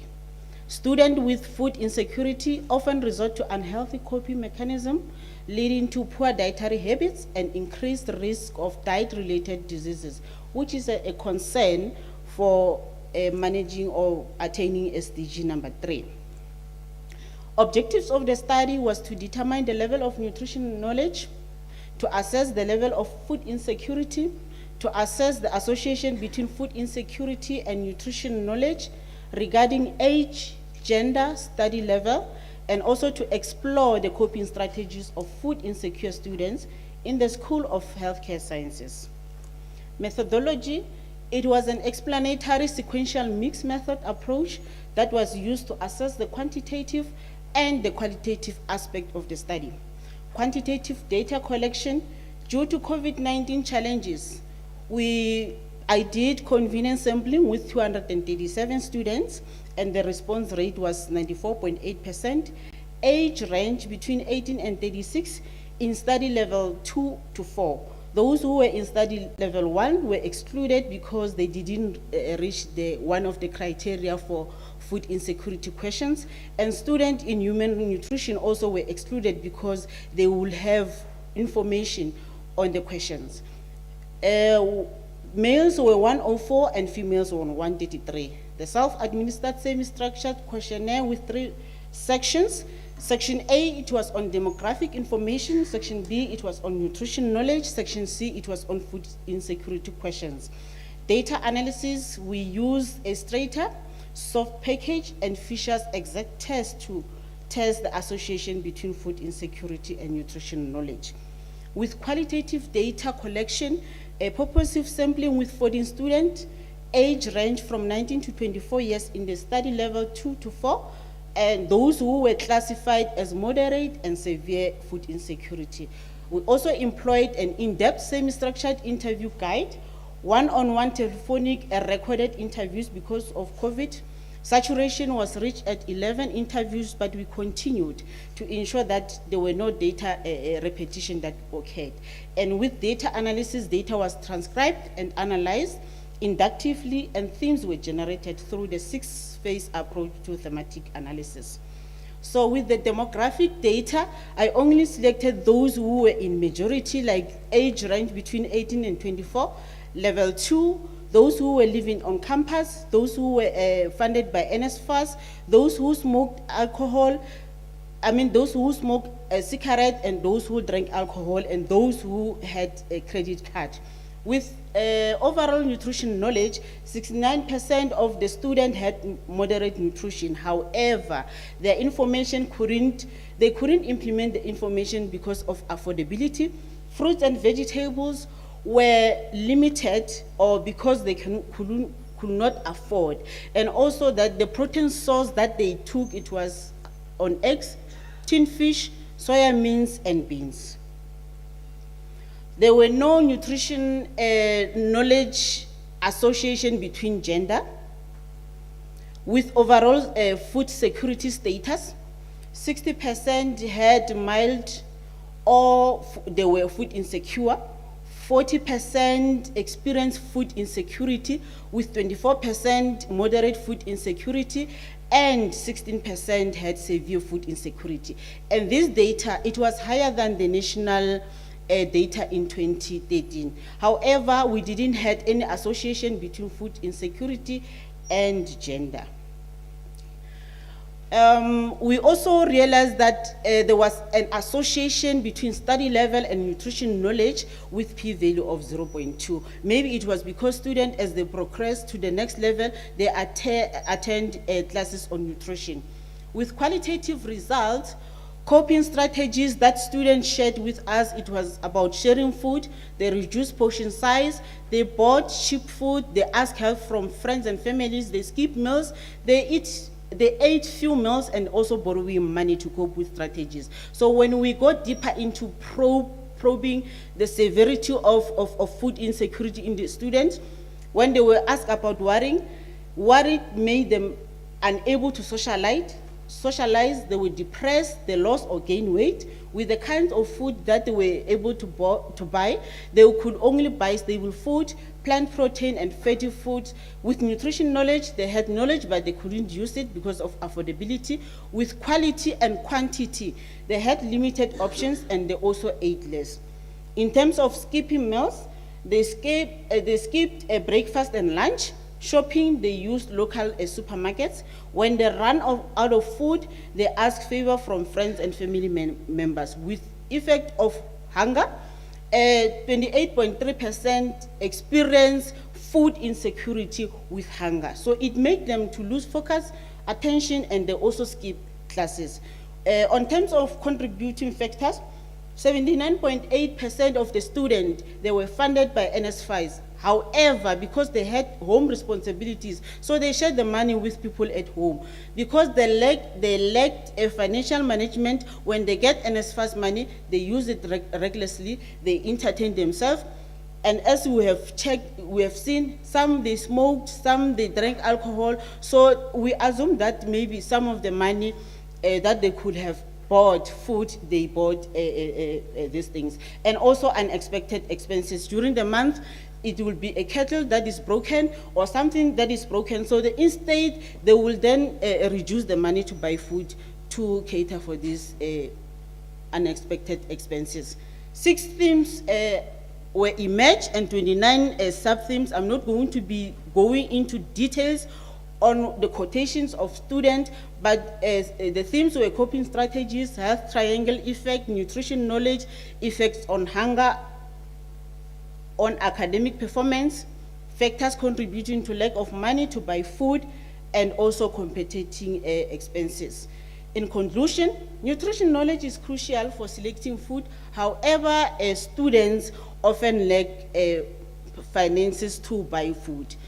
There were no association between food insecurity, and then students experience moderate and severe food security, and also there were those contributing factors like lack of budgeting skills, delayed allocation of bursary funds, and unexpected expenses. So in recommendation, in terms of alleviating student food insecurity, if we can implement nutrition education program, establish or strengthen campus food pantries, offer students with financial literacy workshops, foster communication, foster community engagement in terms of donations and others, and also emphasize issues around counseling so that we can take care of mental health of our students who experience food insecurity, and also promoting sustainable food practices on campus like community gardens, composting and reducing food waste, which is in line with SDG number 12 on responsible consumption and production. We will be able to assist the students. Thank you. Thank you, thank you. Let's invite questions, comments. 3 will do. Let's see. 1? Okay, only 1. You can shoot.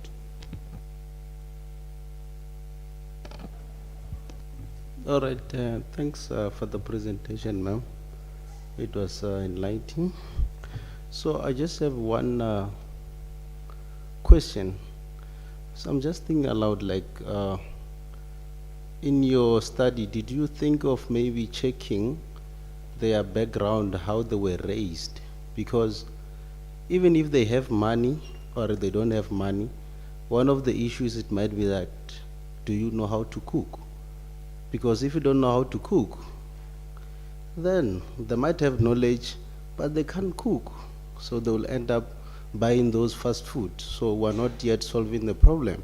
We might have those sessions with them, but if we don't teach them how to take care of themselves, then I don't think we'll fight this battle. So it's some of the things that we need to think about. Thank you. Thank you, sir, for your question. It's true, but my study, however, didn't go into deeper checking how they were raised. But during the interviews, some of them you can say, even if they had information, but the major challenge was the issue around funds. I remember one of the students was saying, for example, in terms of cooking tin fish, he will say, I have information on cooking tin fish, but because now I have to think for the next coming days, then I will add more water, which means that the person has knowledge on how to prepare the tin fish, but because of the situation now, he tries to, to extend or make it last long. Thank you. They're improvising, eh? The last end. Thank you for a good study. I just have a problem on how you arrive at your recommendation without triangulation on this study. Maybe that will be your issue with your supervisor.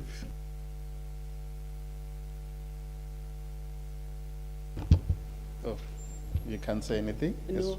Okay, okay. Yes, Thanks for your presentation. Let's accompany her to a seat with hands of applause.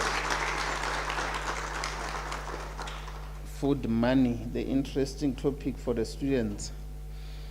We are mixing. We're going to call Manamela on the stage. Manamela.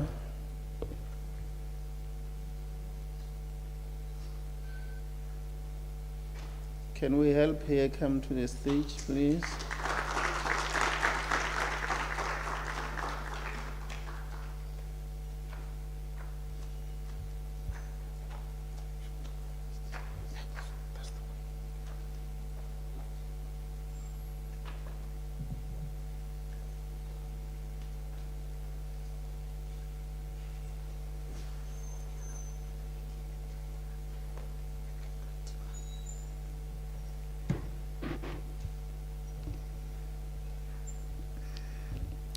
Good afternoon, ladies and gentlemen.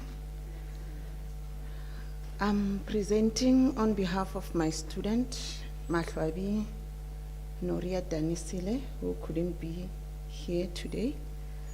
Her topic is professional development in Makado, healthcare facilities of Limpopo province, perceptions of professional nurses.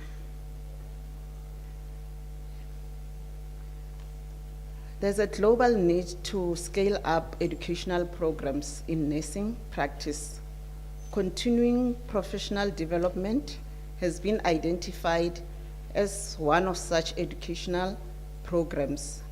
CPD is an ongoing, career-long process of acquiring new knowledge, technical and computer skills, leadership and managerial skills, interpersonal and positive attitude, to enable competent practice in a specific field within health professions. This produces more competent health professionals, addresses patient and population health priorities, and promotes high quality, safe, and effective patient care. Studies conducted in Netherlands, Australia, and Lesotho all indicated that CPD are important and are mandatory, that every practicing nurse and midwife is expected to present a portfolio annually to gauge the professional programs which they've undergone. Here in South Africa, the South African Nursing Council indicates that every practitioner registered with the South African Nursing Council is to undertake CPD activities.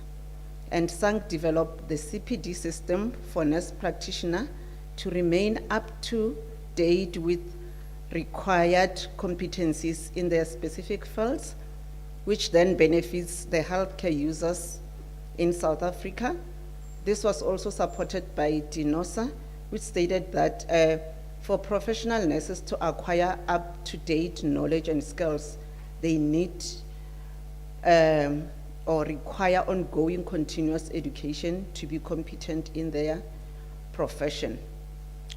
The reason why this study was conducted is that the researcher observed that professional nurses in Makado have poor participation in CPD programs. They also tend to ignore newly introduced programs and continue practicing on outdated programs, as evidenced by constant referral to old and outdated guidelines. And professional nurses end up not keeping abreast with new developments within the nursing practice.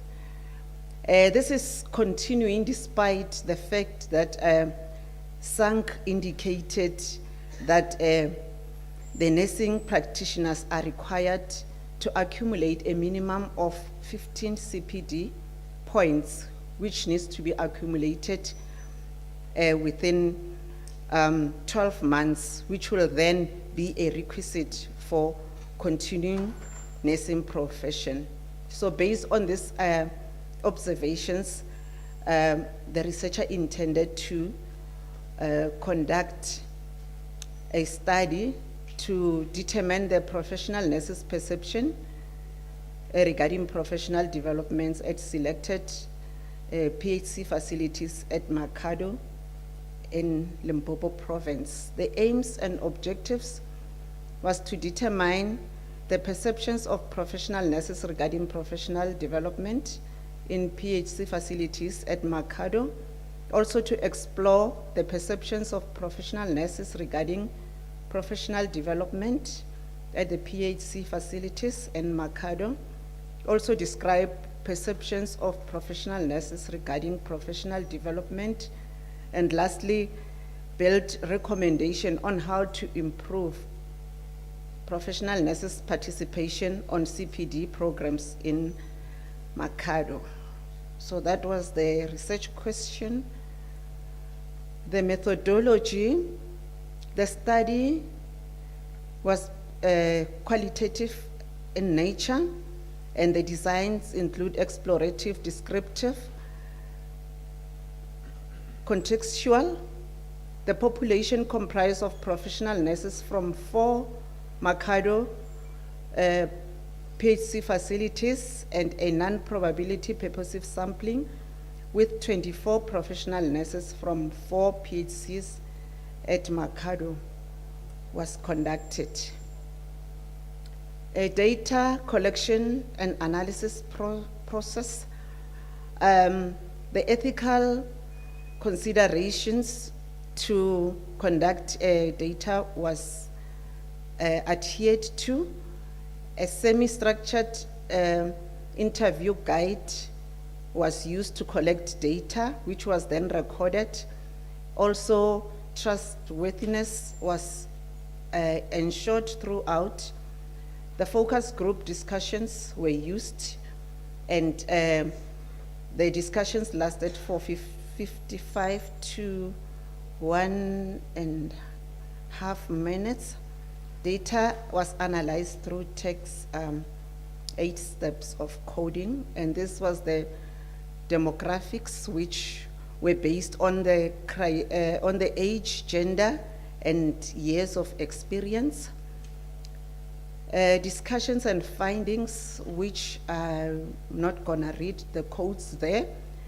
We came up with 3 themes with 9 sub-themes, which included perceived barriers for nurses participating in CPD, and the sub-themes included unfair selection of nurses by management for CPD training, lack of nurses' motivation to attend the CPD programs, inadequate human and material resources to facilitate CPD during training and practice, lack of remuneration for nurses according to their qualification. The enablers included review of scope for training pertaining to CPDs, type of training provided, while the benefits included improving quality patient care, staying updated with recent skills and knowledge, and eliminating workplace attrition. Conclusion, findings are relatively consistent with previous studies, and the barriers included unfair selection, lack of funding, shortage of staff resources, nurses' negative attitudes towards CPD, and this was also supported by the author. The limitation, the study was only conducted in 1 sub-district, in 1 province, and only 4 focus group discussions were conducted at only 4 PHC facilities, which then cannot be generalized to all the many PHC facilities in South Africa. Lastly, recommendations were based to SANC that they must ensure a mandatory CPD policy in SA to enhance CPD participation, the Department of Health and Hospital Management to ensure adequate resources, both human and material. Professional nurses should take into consideration that CPD not only benefit themselves for professional growth, but also benefits patients and improves patient outcomes. And for research, those will be the topics for future discussion. I thank you. Thank you. Let's have two hands for questions, comments, if they are there. One. Oh, no question. Thanks. Can we accompany her to a seat? Thank you. Your presentation was wonderful and good. All right, next presenter, Nto, TS. Nto, TA. Yeah, apologies for that initial.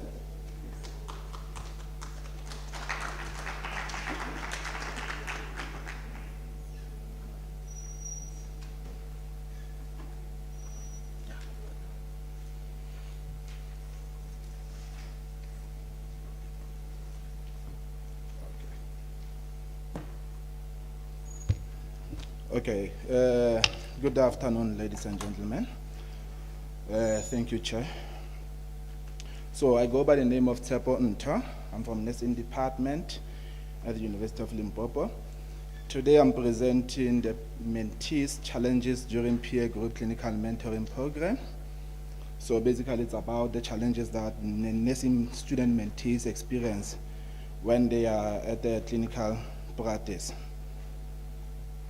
Then the overview of my study is the introduction, the purpose, study context, the methodology, result, and conclusion. Then just for clarification purposes, the peer group clinical mentorship is different from other mentorship that we may know. This one basically is about a fourth year and third year nursing student mentoring the first and the second year nursing student, which is their peers. They consider themselves to be peers in the context.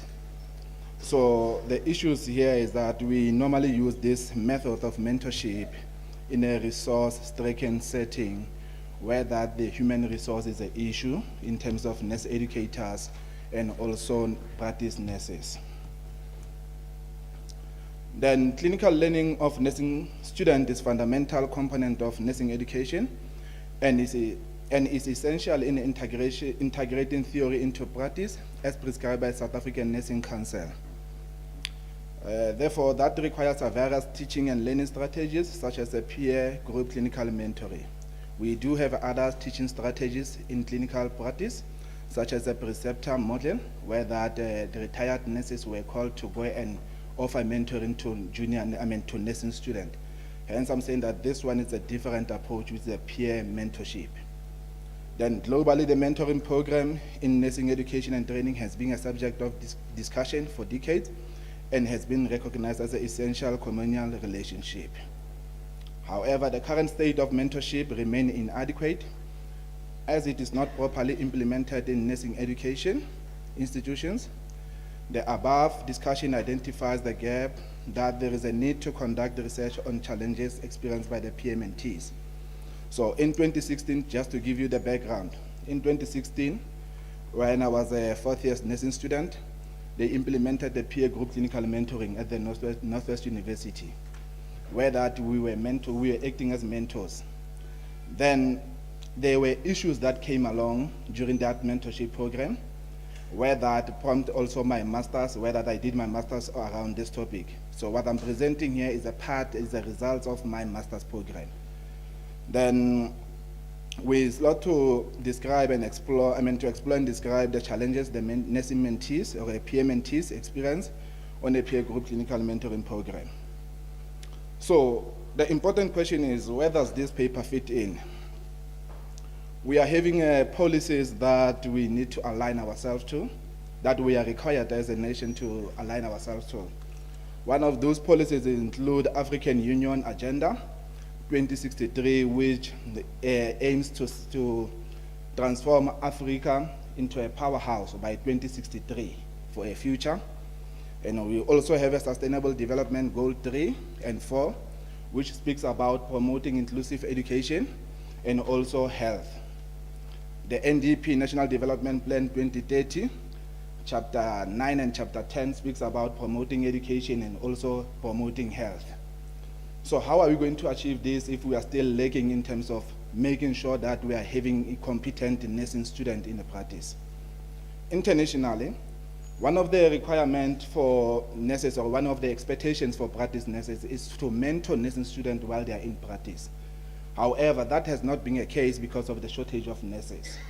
I mean, for example, International Council of Nurses project that over 13 million nurses worldwide are required to bridge the gap in nursing shortage by 2030. So how are they going to mentor the nursing student if we are in this shortage? South Africa has only 22,090 nurses to serve more than 50 million population. Because in South Africa, the population is plus minus 60 million, which is, we assume that 10 is for those who are having medical aid. But for those who are using public sector, where our students mostly practice, there are only 22,000. This serves as a challenge. And then also Joe Patla, who is the current minister now, postulated that across all provinces, there is a post of 5,016 nursing posts, which is Limpopo, where they have a shortage of 5,060 as a shortage. So this is where that the paper fit in, where that the shortages are concerned. If there is a shortage of nursing practice nurses and nursing educators, it simply means that we will not be able to mentor our nursing students. This is where now the peer group clinical mentoring program fit in. Then the context. The study was conducted in the Northwest Province. The Northwest Province has 5 districts. Specifically, this one was conducted in Ngagamodiri Mulema district. And then it was conducted among the nursing students who are registered as a R425. But now the new legacy is this is a legacy program. The new program is R174 by SANC. Then the study was only conducted among nursing student level 1 and 2, which is, we consider them to be mentees. The Northwest University has 3 campuses. This study was only done in Mafikeng campus, which is also a limitation to our study. But with the use of the research methodology, which is a case study, this was a case of Mafikeng. Please take note of that. Thank you. Then study method, we used the qualitative research, retrospective case study. Then the population was all nursing, learner nurses, mentees, who were considered to be R425. The sampling method and techniques was a non-probability and purposive sampling. The sample size was 51 learner nurses, and we used we used Wirral Cafe to collect data. The Wirral Cafe was grounded on a Gibbs reflective circle. The Gibbs reflective circle has 6 phases, where that you start by describing, and the last phase, it talks about the strategies. But for more information, you can go through my thesis, where that you will find how it was applied. Then the data was analyzed using the 4 steps data analysis described by Pinar. Then these were my findings. The findings of this paper were 5 themes. Theme number 1, it was a poor implementation of a peer group clinical mentorship. Okay, thank you. Whether the sub-theme was unstructured and unplanned peer group clinical mentoring. Because as I said, that this was implemented in 2016, and then we feel that it was not well planned. So maybe this is why we are having this sub-theme. Lack of commitment and support from nurse educators and practice nurses, whether they didn't support the mentors, which is the 4th year nursing student and 3rd year, enough to say that this is how you need to mentor our nursing students who are new in this program. The second theme was ineffective peer group clinical mentorship, a lack of communication among the mentees, peer mentees and mentors. It was highlighted. The absenteeism of mentors who absconded coming to the clinical practice and do their roles as the mentors, they were absent actually. Then undesirable attitude of peer mentors. Mentors were unapproachable. The disparaging attitude towards mentorship, which is I think they didn't understand the program itself. And then mentors acted as superior and autocratic. These were some of the results that highlighted in the study. There was also the issues of communication challenges, language barrier, that came as a sub-theme, where that students who were coming from other provinces were struggling to hear Setswana because the mentors were using Setswana as a primary language. So I think this is why we are having a language barrier as a sub-theme. Then the mentors' unprofessional conduct, poor time management, which is the mentor. And then also some mentors wanted intimate relationship. Instead of offering a mentoring, they wanted intimate relationship. It came out clear.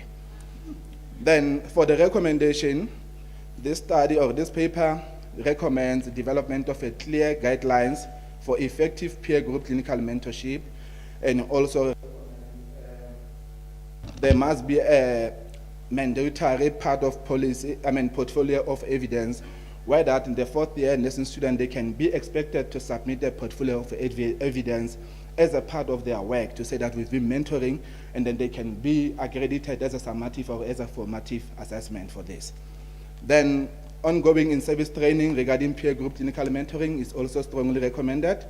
And there is a need also to conduct a further research on the development of a peer group clinical mentorship model in the Northwest Province. Then in conclusion, the study findings revealed that students are not adequately supported during clinical learning and teaching. Nevertheless, a peer group clinical mentorship is vital to nursing education in fostering clinical competency among students.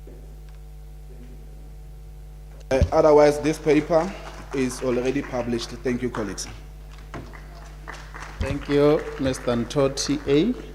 Apology for that typing error. Questions, comment on his presentation, please? 1, 2, gone. Thank you. Let's mentor him to his.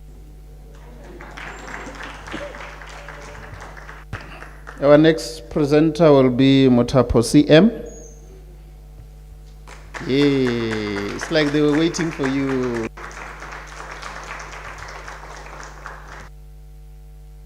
President, hey.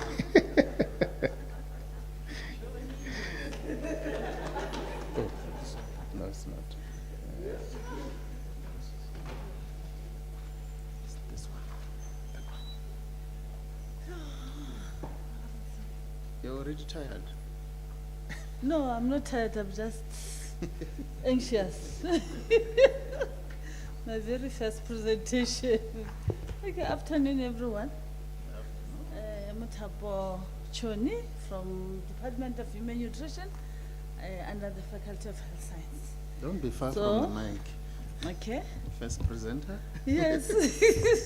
So today I'm going to be presenting about perspectives of vendors on snake sale around primary school in the Mamoseket, Limpopo province. This is my presentation outline. And the introduction will include both the introduction and the problem statement around the globe, the sub-Saharan and Africa and South Africa. Globally, obesity and overweight has increased or has tripled between 1975 and 2016, with boys and girls being around 18% and 90% respectively. And what we know is that obesity, it is being regarded as a public challenge. Nonetheless, while it's a public challenge, it is no longer a challenge for the developing countries, but of those also of the developed countries, but also of those of the developing countries. When we look into the United Nations organization, they declared 2016 and 2030 a decade of action on nutrition. The purpose of this decade of action on nutrition was to ensure that they reduce malnutrition, they also reduce undernutrition, and they also reduce obesity and micronutrient deficiencies. With the purpose to ensure that they meet the SDG 2, which is to reduce hunger, malnutrition, and food security. So in those things, when we look into the sub-Saharan countries, we find that also within the sub-Saharan countries, we still find that there is an increase of obesity, where it has increased between 2.1% and 3.5% in boys. And also in South Africa, it has been documented that adolescents are reported to be either overweight or obese by 2016. And this obesity, in comparison to the European countries, it is found that in South Africa, we are 5% more. So, and when we look into this obesity of overweight challenges, it shows definitely that we are less likely to meet the SDG 2. So also in South Africa, it is still the very same trend where we say girls and boys do experience these challenges of obesity and overweight. But it seems that girls definitely do have a higher prevalence when compared to boys. And we say, while there is a prevalence of overweight and obesity, this obesity, it is associated with unhealthy diets, food environments, and that are also populated by school vendors or tuck shops around schools.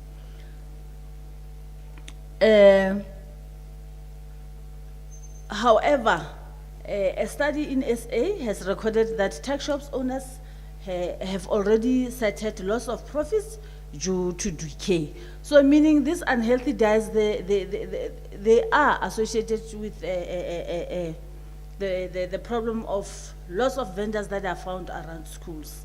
And if the vendors are populated around school, it means the food environment is not even healthy for the learners. From my observation, I have seen that due to several studies that have been documented, we can still observe that around Dimamo Circuit, there is no data when it comes to the perspectives of the vendors in Limpopo. So the purpose of this study was to determine the perspectives of vendors on the snake sale in selected primary schools of Dimamo Circuit in Limpopo Province, with the objective to explore the vendors' perspective on selling snake food at schools. And the research questions was, what are the vendors' perspectives when it came to the selling of the snake foods? The study population, it was the vendors who were selling snakes around schools in Dimamo Circuit, and a purposive sampling was employed, and most schools around Dimamo Circuit had 3 vendors. So from that basis, all the vendors were selected. They were selected until data saturation was met. With methodology, the study design, it was a qualitative descriptive study. The study site was collected at selected primary school in Dimamo Circuit, which is under Mangwen cluster. And the reason that we chose Dimamo Circuit is because this Dimamo Circuit, it was the only circuit that was 18 kilometers away from the Mangwen cluster, because other circuit within Dimamo Circuit had a demography of both the township and the rural. And others, 3 circuits were 10 kilometers away. The other was 2 kilometers away from the Mangwen cluster. So this one, it was chosen because it was the only one which had a homogeneous demography, which is a rural setting that was in Dimamo Circuit. Data collection, semi-structured interviews were conducted on one-on-one interviews. Hence, I said we had only 3 vendors per school, which was a very small number. So I concluded that we should do a one-on-one interview. A voice recorder and other field notes were used so that we can record if there were any other gestures that were demonstrated by the vendors. And data was collected until it was saturated. The criteria for inclusion, it was that all the vendors, those who were included were the vendors who were selling 5 days in a week at school. And those who were excluded were those who were around more than 500 kilometer radius from the schools. Data analysis, the 8-step text induction, which is a descriptive open coding technique, was used for data analysis. So with data analysis, it means the recorded data was transcribed, then it was coded with similar subtopics, and then from there we developed various themes. With those codes we had similar topics, we developed various themes.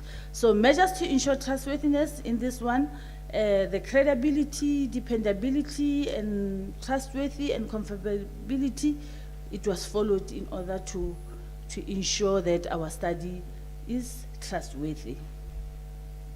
Ethical consideration, the various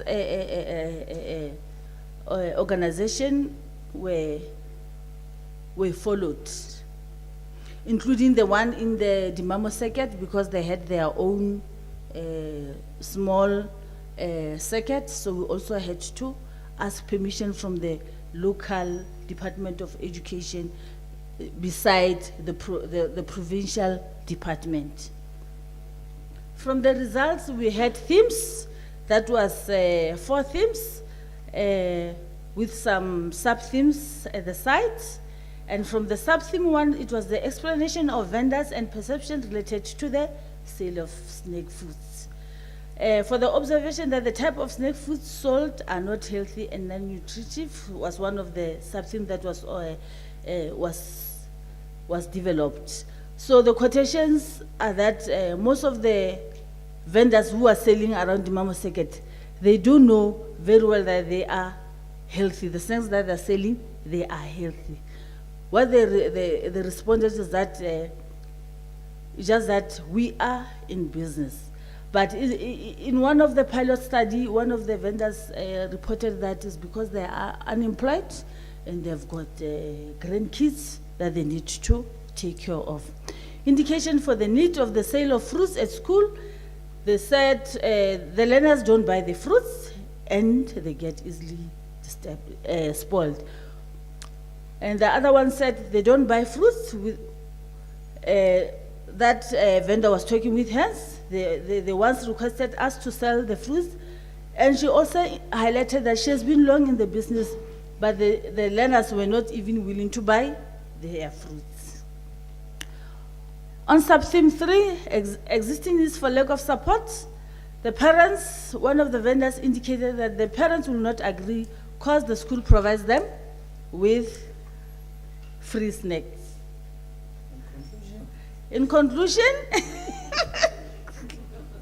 so a negative perception for the sale of snack food sold in schools was raised as a major concern. And one of the other things that most of the vendors, they were reluctant or resistant to answer some of the questions. Furthermore, while they were reluctant, they were willing to sell healthy snacks, but cost was mentioned as a factor. Okay. Unfortunately, because of time, we had to cut you. Sorry, and this is your first time you present, eh? It will become a problem now in future. But I must learn to manage time, ne? Okay. I thought the snake is healthy. Anyway, thanks. Let's give a hand of applause. Let's just sit down. Thank you, ma'am. We won't invite questions, ne? Just to save your soul. Oh, even the 15 minutes is up. Yeah, it's up. Okay, yeah, it's Okay. up. Thanks.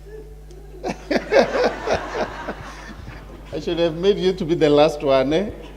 Let's welcome our last speaker, MG Matebula, who is going to talk about factors contributing to quality care in neonatal ICU. This is our last presenter. We can just hold ourselves, please. Matebula, MG.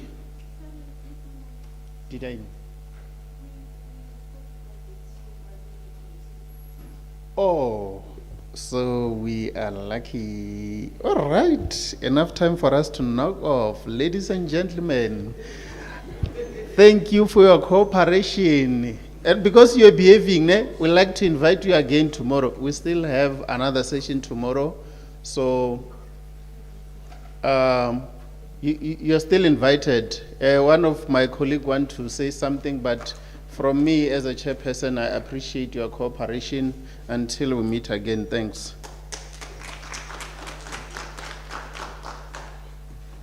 Wow, thank you so much. It has been a very nice day with presentation from 8 o'clock up until now. And I can see that the audience is still active. Do you still need some more presentations we can give? We always. Prof. Madad, thank you so much. I hope you were taking some notes. When we come and say we are requesting for, it will be an easy flow because we have evidence, empirical evidence to indicate whatever we say we need. Our guest speaker, Professor Gibson, wow. Thank you so much. And remember what we were talking about, to say they really need to organize some session with you so that all those things that the introductory project that you were telling us about in the morning, we're able to expand on them and have more collaborations out of them. Audience, all the presenters, thank you so much. You've been so good. Even those who did not manage time, we still managed to get something out of your presentation. I guess this is the platform wherein we learn, and as we continue, with the next presentation up until we are at the international stage, we'll be okay. Do not worry. We are all winners. The fact that they chose your abstract, I guess that's where the winning started. All these things are, a cherry on top. Tomorrow we are starting at 8 o'clock. Please, let's all be here. 8 o'clock, we're starting with the first presentation. We have another guest speaker, so it's going to be yet another exciting session. And don't forget to enlist your name for Gala dinner. We are going to Fusion Boutique, one of the best in Limpopo. So we are starting at 6 o'clock, Fusion Boutique. So if you need transport, please check Mem Patlele or Maria outside, enlist your name. And we're inviting all the presenters, whoever is in here, please come join us. You don't want to get an award and you call your name, you are not there to take it. In any case, I'll be there. I'll make sure that I take it. So if you don't want me to take it on your behalf, please be there. Yeah, with that said, thank you so much to the presenters and everybody. Bye-bye. Thank you.